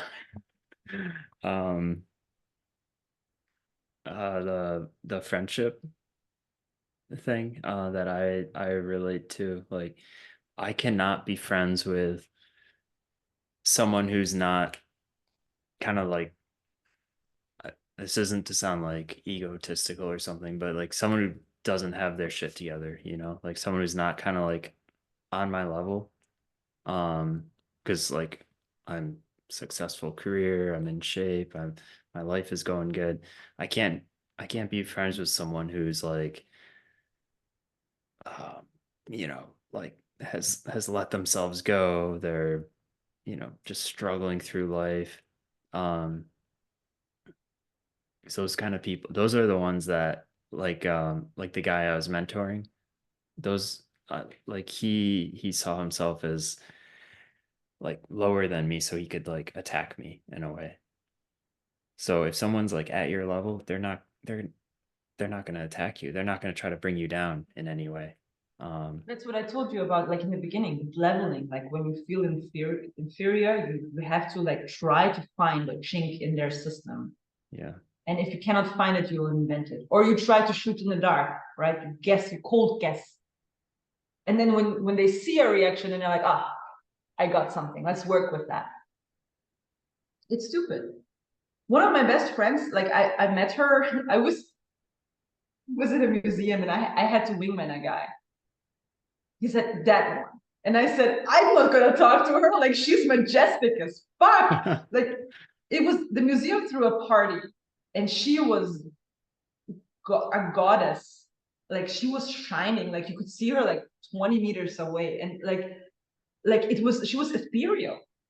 Beautiful, beautiful Indian girl, perfect brown skin, like porcelain skin, like perfect skin, perfect silhouette, smiling. She was the shiniest. She was like the fucking disco ball of that. And it was not, look at me. It was joy. It was so much sunlight that you wanted to bathe in her presence, but at the same time, you were like, I'm not worthy to approach this magnificent human being. And somehow I managed because it was on the behalf of some other fucker who didn't have the confidence to go. It's easier, you know, to approach someone if your pride is not at stake. And I come over to her and I really quickly say, you're really pretty. And my friend will tell me, yeah. She said, what? And it is beautiful fucking British accent, you know, like out of all the accents that you could have, like the London beautiful British accent. And somehow her and I connected and we became friends. And this girl, engineer, invented her own textile. During the pandemic, made face masks. She was a stockbroker. She is on TikTok. And I say TikTok not because she's using the app, she's actually properly using TikTok. She's doing the thing. She ended up being on Squid Game in the reality show. She was a participant. She's a pole dancer. I didn't know for a year that she was a pole dancer. She never told me. Like she's just the most humble, beautiful person ever, and kind and understanding, and she doesn't judge you. Like you can tell her, man, I fucked up so much, I cannot tell anyone this. And she says, you know that's not okay, but we'll work on this, right? We'll work on this. So it's a person like that who you can open your demons to, and they And having that grace, this experience, this like closest thing to unconditional love there will ever be, someone who decides to not throw you away because they know that you will always learn. As long as you want to, you will always be learning and you will always try to be better. And if they can forgive you, forgive your flaws and faults, how could you not? You have to live with yourself first and foremost. And this is the kind of friend that I wish for everyone. And I don't see her often. We talk once a month, maybe on the phone, if we get lucky. But this person, I will keep for life. And I paint her because she's my inspiration. And I'm starting to accumulate female friends like that slowly over time. And I hope that I can be this humble one day. I don't see myself ever being as humble as her, even remotely, but at least this open-minded friend that when you do something that you deem unforgivable and all you want to do is throw it all away, that you can come to me and find the grace to forgive yourself. Because if she can, in her perfection or almost perfection, right? How could you not? I hope you have friends like that, man. Yeah. No, I'm very, very picky. Just have a handful of good friends that um have their shit together. And yeah. And you keep each other in check. Yeah. And I do something now where if I see, since I've got like a nice like core of friends, if I see someone like slipping up in their life in a way that's like gonna impact them like down the road or something, I'll call them out on it right away. I'll be like, you might not want to hear this, but you're doing this thing that is gonna be detrimental to you. And I'm telling you because I love you and I want you to live a long, amazing life. So yeah, I don't have a problem calling people out on stuff anymore. Because even if they do hate me for that thing, they'll think about it later on, maybe 5, 10 years from now, and they'll be like, damn, Zach warned me about that. Not 5, 10 years from now. I'm telling you, like by the time they got into their car, or after they hung up on the phone and they're cooking or taking a shower, that's when they're thinking about it. Because Mhm. it is so easy. You know, you want to know what an enemy is? Someone who just closed the door on you. It's so easy to close the door on someone and never call them again. It takes no effort whatsoever. Hit the block button. Mhm. It takes so much. If someone goes out of their way to tell you in your face, your enemies will smile in your face. They will not bother to tell you the truth. Why would they? It's uncomfortable for them. It's uncomfortable for everyone involved. If a person goes out of their way to tell you, respectfully tell you, tread carefully. What you just did, I'm I'm not sure if you see what you just did, like, or where you're going with this. Like, you're not the same anymore. Or I don't like this. This is not the you that I know and love. You know, you remind them that you love them, that you care about them, and that this is something that they can work on. It takes effort to do that. And having friends like that, if you are at all mature, even when it hurts, you know, you will appreciate it. If you're mature, it won't even take you going to that car. It just sitting in front of them and you know, like hearing them out and trying to like swallow the shame and pride and ego that wants to like defend you. It's a balancing act, and it's hard to be that friend, the friend that receives and the friend that has to dish out. But it's necessary because we all have blind spots, we all have weaknesses. Mhm. And it's not a friend if they see you um, screwing up something in your life and they just go along with it. They don't say anything or they enable you. Um, that's someone who doesn't care. Yeah. This friend that I'm thinking about, he's someone who has like tons of friends. He has these like big parties and tons of people show up. And he told me I was the only person who called him out on that. And I was the only one who checked in with him every day. Who cared? Yeah. It's like it's like, dude, I But don't that's also, sorry to say, but that's an American phenomenon. that's an American thing. I've it's so hard to make friends in America. I have the feeling that Americans, they think someone is your friend because they're smiling along with you. What Americans don't value is the hard truth, like the unfiltered truth. They think if you're saying that, you're being mean. Stop being mean. Well, Yeah. but People are why do you think? sensitive. Am I going out of my way to tell you stuff like that? Huh? Because I want negative energy? No. It's because I care. I see your potential. I know what you are like at your best. And American friends are never like that. They're quiet, they nod along, they're like, okay, fine. And then they hang up and then they're like, did you hear what Tiana just said? So,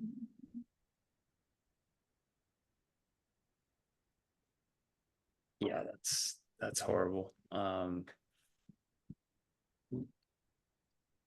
Yeah, we need to. Europeans, especially the Balkans, down Huh? there where I'm from, Croatia, Bosnia, Serbia, or Russians even. You know how Russians didn't give a shit, they would just tell you. And you think that this motherfucker hates you, but if he actually goes out of his way to like spend like 3 minutes berating you, you know that this is your brother. Like this is true love. Yeah. Americans are the opposite. Like you spend 3 minutes telling someone off, they think I will never talk to this bitch again. Mhm. She's me. Yeah, we're like way too sensitive. Like, oh, everyone's feelings. Like, don't say anything to. Yeah, it's ridiculous. You guys have to travel more. I think that's the problem. You guys grew up in that American bubble, and it's like incestuous. Oh yeah. You deserve passports, and you deserve to get the fuck out and travel a little bit and get to see other cultures, eat with people, eat food that you don't know. Once I Mhm. spent Thanksgiving with Americans and I brought a Bosnian dish, something they've never seen before. It was stuffed paprika. It's delicious. It was the best one I've ever made. No one ate it because they wanted to have what they know, the turkey. Like, at least try a piece. My God, like how often are you gonna fucking eat stuffed paprika? Okay, I know it's Thanksgiving, but like take half of it at least. Try it. Americans, their comfort zone, their little bubble, you know. Yeah. Traveling for them is going to a different state because you don't have a Yeah. passport. Hey, we like our processed fast food. Yeah, I like In and Out. Yeah. I mean, that's like I would say the healthiest, the best fast food you can get. Yeah, that's what they say, but I doubt it. I think it's all the same kind of bad. It tastes too good to be healthy. Well, if You you know what look I at the mean? options, it's like that or like Burger King or Taco Bell. It's like But why is it them tasting better? You know, it's that special, it's the secret In-N-Out sauce. sauce. It's the freshly sliced onions or whatever. Jordan the Stallion can tell us about it. Do you know this guy? This guy that has like a recipe book, and every time a food chain pisses him off, he just like reads the recipes of your secret sauces in front of everyone, goes viral Oh, with it. Do you know this guy? no. He's this like black hottie or half black, I don't know. He's like gorgeous guy. Looks way too old. Like he's like 23, 24, something, and he looks like he's in his late 30s. Maybe I should stop talking. Look him up. The girls probably know who I'm talking about. Oh my God. You gotta do your homework after this is over. Yeah. What goals do you have for the future? So it's tattooing, definitely. Anything else? Having more conversations with friends that I used to know. You know, like people like you, for example, I haven't seen you in 10 years, you know. Yeah. There's so many people that I completely lost touch with because, you know, college ended. Talking to them and asking them, how are you really doing? Like, what happened since I've seen you the last time? What are you thinking about your path or the job that you're doing? Do you have any new dreams? Is there something that you really want to learn and is completely like you're kind of ashamed about it or you feel guilty about it because it's completely different? Like conversations like the one that you and I are having, I think that's what I'm living for right now. That's why I'm looking forward to tattooing. It is not the gig, it is the conversations, the unfiltered, uncorporate conversations with people from all walks of life. And I'm hoping that I will make a friend, you know, or make more and more friends through this kind of job, occupation. What about you? What do you look forward to? Um, yeah, I think same as you, having more conversations. That's why I kind of started this podcast, like not making it to be like a huge thing or whatever. It's just to talk to my friends and people that I want to get to know more and or people I miss. So definitely continue to do that. Um, Something I'm trying to get better with is being nicer to myself, not beating myself up as much. Like what you were saying earlier, like thinking about your accomplishments that you've done in your 20s and being proud of yourself for that. Like, um, for me, I have like a very negative part of my brain that's always like, oh, you need to work a little harder, you need to do a little bit better, you should, um, you know, so I'm trying to get better Who with are you that. comparing yourself to when you're saying that? Because I have my people, like I have actual people that I compare myself to. Do you compare yourself to yourself or to people that you know? Um, yeah, I think I mostly compare myself to myself. Um, but I would be lying if I wasn't influenced by other artists I work with, or maybe someone I see online or something. I'm like, oh, they're so good at that. Like that's a weakness in my work. I should get better. A little bit of that is really good because then you grow. So I need to focus on the positive parts of that um, more. It's yeah, it's a difficult thing because I will like spiral down and get really negative and depressed and um, just like cut myself off from everyone until I've like captured or I've learned or like grown through this thing that I'm struggling with. Um, I don't know. Does that make sense at all?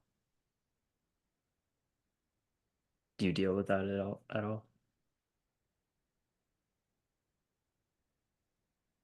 I think we're very alike in the things that we feel insecure about, but the way it shows itself is polar opposite.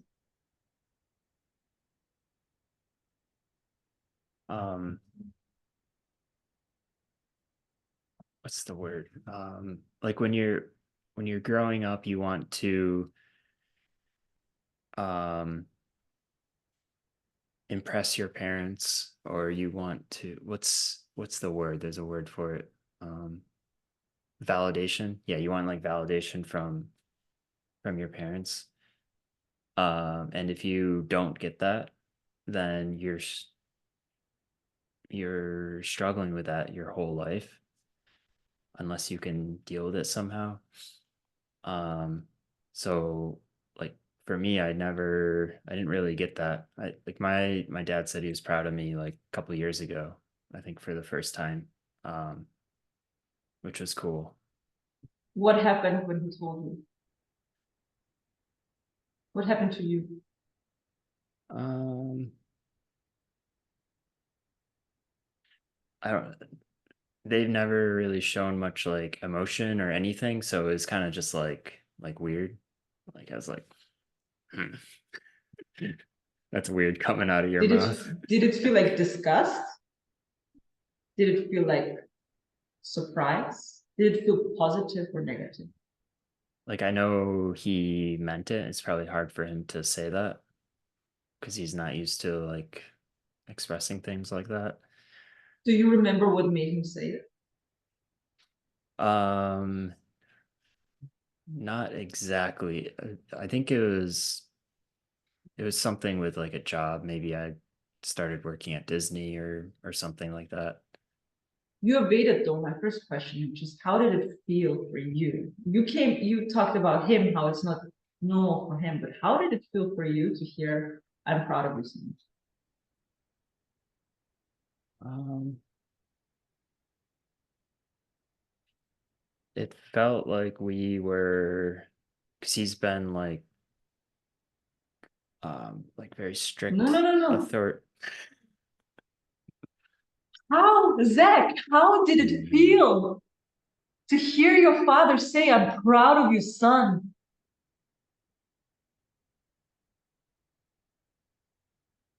Forget mm, about him. How did there's you feel? there's not really a word. It felt a little strange, a little bit like, oh, like finally you've seen something that I've done. Um, Did you feel relief? mm, Did you Not feel re- a release? no, I feel like I should have felt that, but I didn't for some reason. Did you feel almost disappointed? Like, huh, this is what it feels like. Yeah, yeah. Yeah? Because the reason why I'm struggling to describe is because I think I felt like kind of nothing.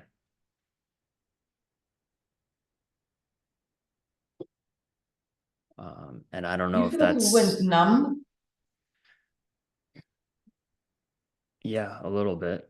It's like, Did that make you sad? Did that, okay, I don't feel anything? yeah, a little bit. It wasn't any emotion overwhelmingly that I was feeling. It was like just a little sad, a little nothing. Um, Maybe it's because I'm used to my whole life kind of suppressing those kind of feelings.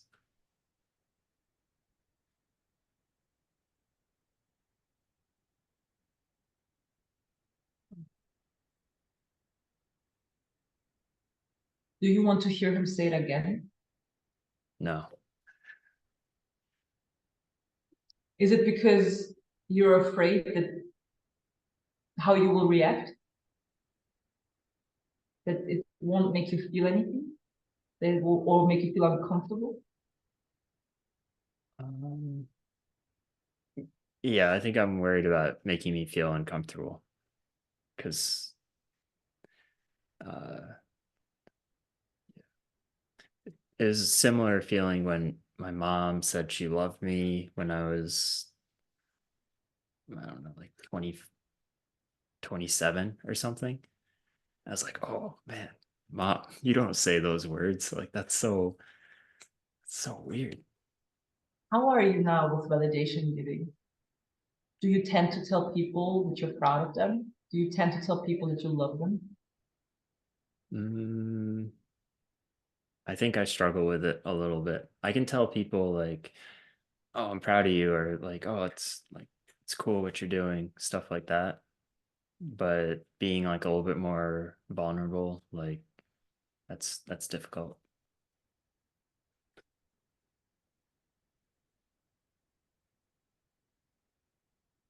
What about your romantic relationships?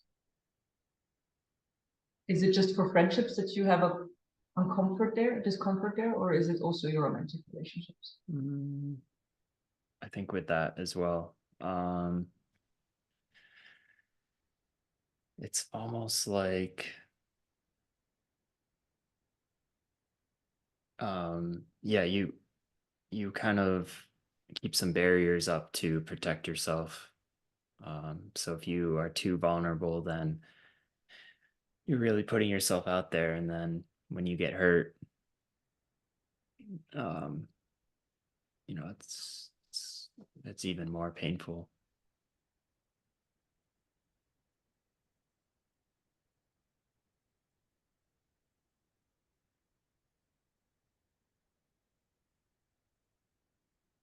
Do you struggle with that at all?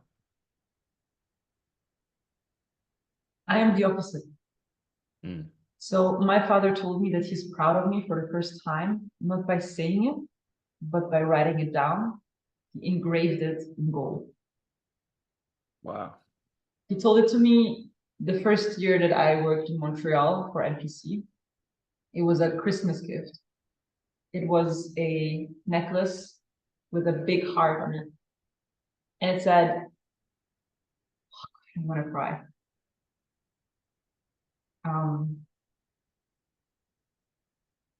It said, you are loved more than you know. And some other lines. If I say those, I will just burst into tears. I cry every time. Especially if I say it in the language it was written in Croatian or Bosnian for that matter. So it said, you're loved more than you know. You've written, signed, your proud father. And when I read this, floodgates opened. I cried. I hyperventilated. And he was so uncomfortable. Wow. He gave it to you in And I was person? like, it was the ugliest cry I've ever had, you know, like I couldn't help myself. And even now, like just thinking about it, I tell people, I validate people all the time, especially men.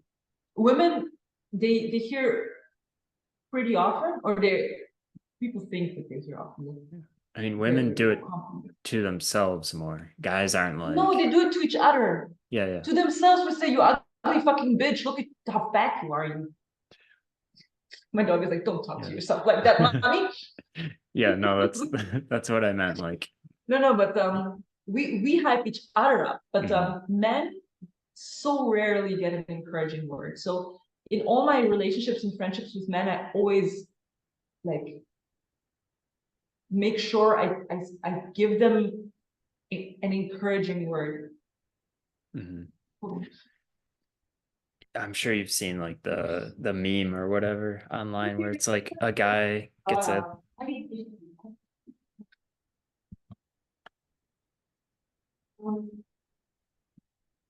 He really needs to pee oh, do you have to not go? to interrupt. So.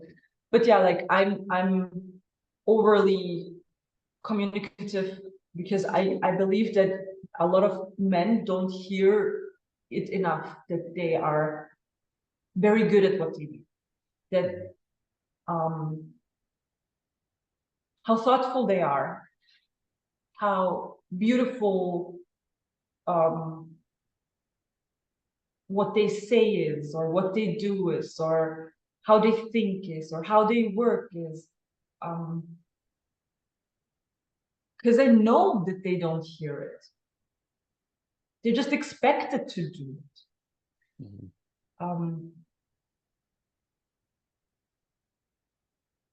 You know the memes online where it's like a guy will get a compliment like one time like 5 years ago and he's still thinking about it like 5 years later. Yeah. Yeah. And you know what? Like people told me, hey Tiana, I remember like 5 years ago or 6 years ago or back then in high school, you know, like I was really sad you came by. I don't even remember. They made their day, made their week. Maybe because of that, they walked to school with more confidence. maybe they performed in a test better just because someone saw them. You don't even have to believe in something that isn't true. You just see someone for who they are, for what they do well, instead of constantly fucking picking on what they're not doing well. Or saying nothing at all because you just expect them to feel uncomfortable about it. So that's why, like, I'm telling you over and over, and you're probably sick and tired of hearing it. You're a gentleman. You're really kind. You're good at what you do. You know that you're good at what you do, but the combination of it all, like, that's what matters. Being able to, everyone can zone into one thing and then become great at it. And at the peril of everything else, at the peril of their family, their children, the bills that need to get paid, the body that needs to be fed, the house that needs to be cleaned.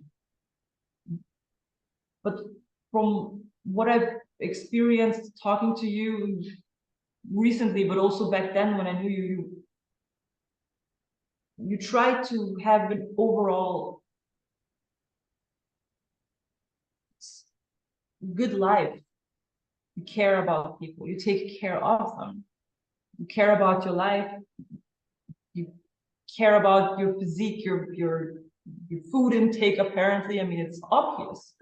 And you care about your mind. You sit down in your free time talking to people and thinking, maybe there is something in there in this conversation with this person that I haven't seen in forever that can help me out. Mm-hmm. You need to hear that. If you haven't heard it from your friends and your partner and your parents, and I feel it about everyone. Like, if I see something nice about them, I just want them to know that. Yeah. It's, And it's I super guess it's nice of because you. I haven't heard it. You haven't heard it? No. My parents always said, well, yeah, you always bring Ace home. Well, yeah, you never take drugs. Well, yeah, you never drink. Well, yeah, you never go out to party.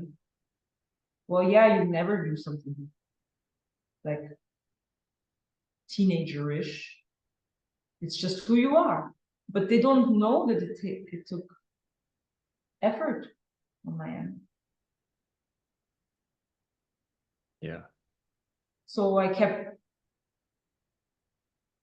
trumping the last success. Maybe now. I worked on fucking Hollywood films. My father said it doesn't count. You're not in the credits of this one. Oh man. Years worth of work. You're not credited. Didn't happen. Hmm.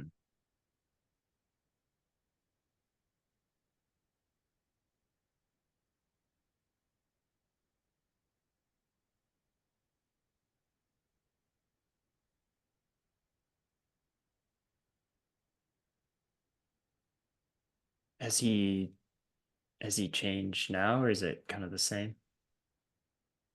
That happened a month ago. Oh. uh, Listen, okay. He built me a house. This would not exist if it wasn't for him. mm-hmm. People like him, they are overachievers. You have to be in order to be able to build your kid a house in the city. So I learned that his love language is always going to be, you can do better, and I'm going to give you everything I can. Hmm. Maybe I cannot give you words of affirmation. Maybe I can't give you a hug. Maybe I cannot give you the emotional ear. But I will give you everything that I know how to. And yes, we could be picky and say, yeah, Dad, but why don't you ever call me on the phone and say an encouraging word to me? Or why don't we have an emotional conversation where you hug me and say it's gonna be all right? You can't control someone else. But what you can control is trying to see that they are trying the way they can. So what your father did that day, he was going way out of his comfort zone, using a language that he is not familiar with. to make sure that you cannot misunderstand how proud he is of you. That was the one time when he really wanted to make sure that you understand it. It was not the first time that he felt proud of you. It was the first time that he wanted to make sure that you know, without the shadow of a doubt, it is something that you cannot misunderstand. I am proud of you, son. Yeah. That is what this means. This is how we have to read it. Yeah. Our parents talk really nice things about us to their friends. They brag about us. The way I am so annoyed at Lily, I would say, oh, she shit in my house again, but she's so cute. You don't know what she did yesterday. She kisses me in the morning. Like the way I would talk about my dog saying she's so annoying, but oh my God, you know what she did the other day? That's what our parents do to their friends. But we never hear this stuff. And sometimes I'm fortunate enough to talk to my father's friends or mother's friends, and then they tell me, your mom and your dad, they speak so highly of you. They speak a lot of your art. Can you show me? And I have this mixed feeling of anger. Why don't I know that? And relief, knowing, okay, they do see me. But I hear it through corners. So I'm going to take that. Yeah. Yeah, that's good. Yeah. Anything else? Any other topics or anything you want to talk about? Give your old man a hug. Yeah. Man, I'm proud of him. Tell him. I'm proud of him. Yeah. Yeah. Yeah, my dad's similar. He'll do things, he'll show he cares through like acts of service, I guess. It's his love language. It's a beautiful love language. It's my favorite. Yeah. My ex was like that. Breakfast every morning. Man, I miss it. Could not express his emotions ever. I thought he didn't have any, but he made me breakfast every fucking morning. Like that person that doesn't give a shit doesn't do that. Yeah. You just have to learn their language and take it for what it is. Yeah. Thank you, Zac. Yeah. No, thank you for sharing, and yeah, you're amazing at talking and telling stories. I only talk, it's just words, nothing behind it. I know we talked about like a lot of like negative things, and but I think it's important to help younger people starting, and to help people currently, and everyone should know that you will find shitty people once in a while in the industry, but I've also met the best people in the world, like my best friends. Um, and I think that's with anything in life, but yeah, it's a tricky thing to kind of navigate. I think when you're an artist in this job, um, you're dealing with all of this. So it's in every industry. Like just because you're an artist, you're not exempt from being human and being a piece of shit sometimes. Just try not to be it too often and too long, and that's it. It's have good friends that will hold you accountable. Because you're gonna be, I promise you, and I'm breaking the fourth wall, you're gonna be the shithead in someone else's life sooner or later. It's just that's the roles that we play. It's spiritually, I just believe that we sign up for it, that we sign up to be someone's villain. And it's predetermined in some way. It doesn't mean that we don't have any free will, but it's no one's born a villain, no one's born an angel. But yeah, just know better. Just because someone paints like an angel doesn't mean that they are an angel inside. with Zac as an exception. Because I don't know, this mofo, I don't know why the fuck he continued reincarnating. You're done, my dear. Like, you don't need to incarnate anymore. Or maybe you do. You have to become a shithead in this life, at least a little bit. Go to improv, become a little vain, a bit gregarious, a little narcissistic, you know, a little selfish. It'll do you good, I promise. Okay. At least for my entertainment. And then upload it on YouTube. Man. I want to be that bad influence in your life. Cool. Well, thank you so much. And I'll have links to all your stuff so everyone can follow you. And yeah, you're awesome. And I really appreciate you as a friend and good person in my life.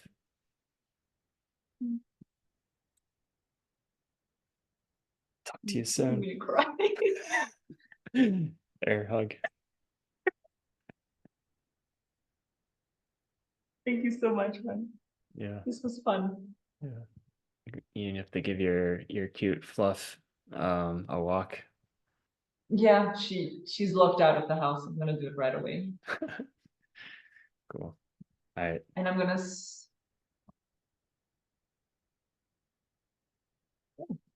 send you this 3-hour long recording. What are you gonna do afterwards? What's your plan for today? Back to work. I'm sorry for taking 3 hours. No, it's totally fine. This awesome conversation, so it's well worth it. I'm relieved it wasn't so negative. I was worried that this is gonna be a very, very dark conversation. But no, we touched on some things and yeah, and you're super funny and it's good. shush. Okay, go away. All right, bye. Bye.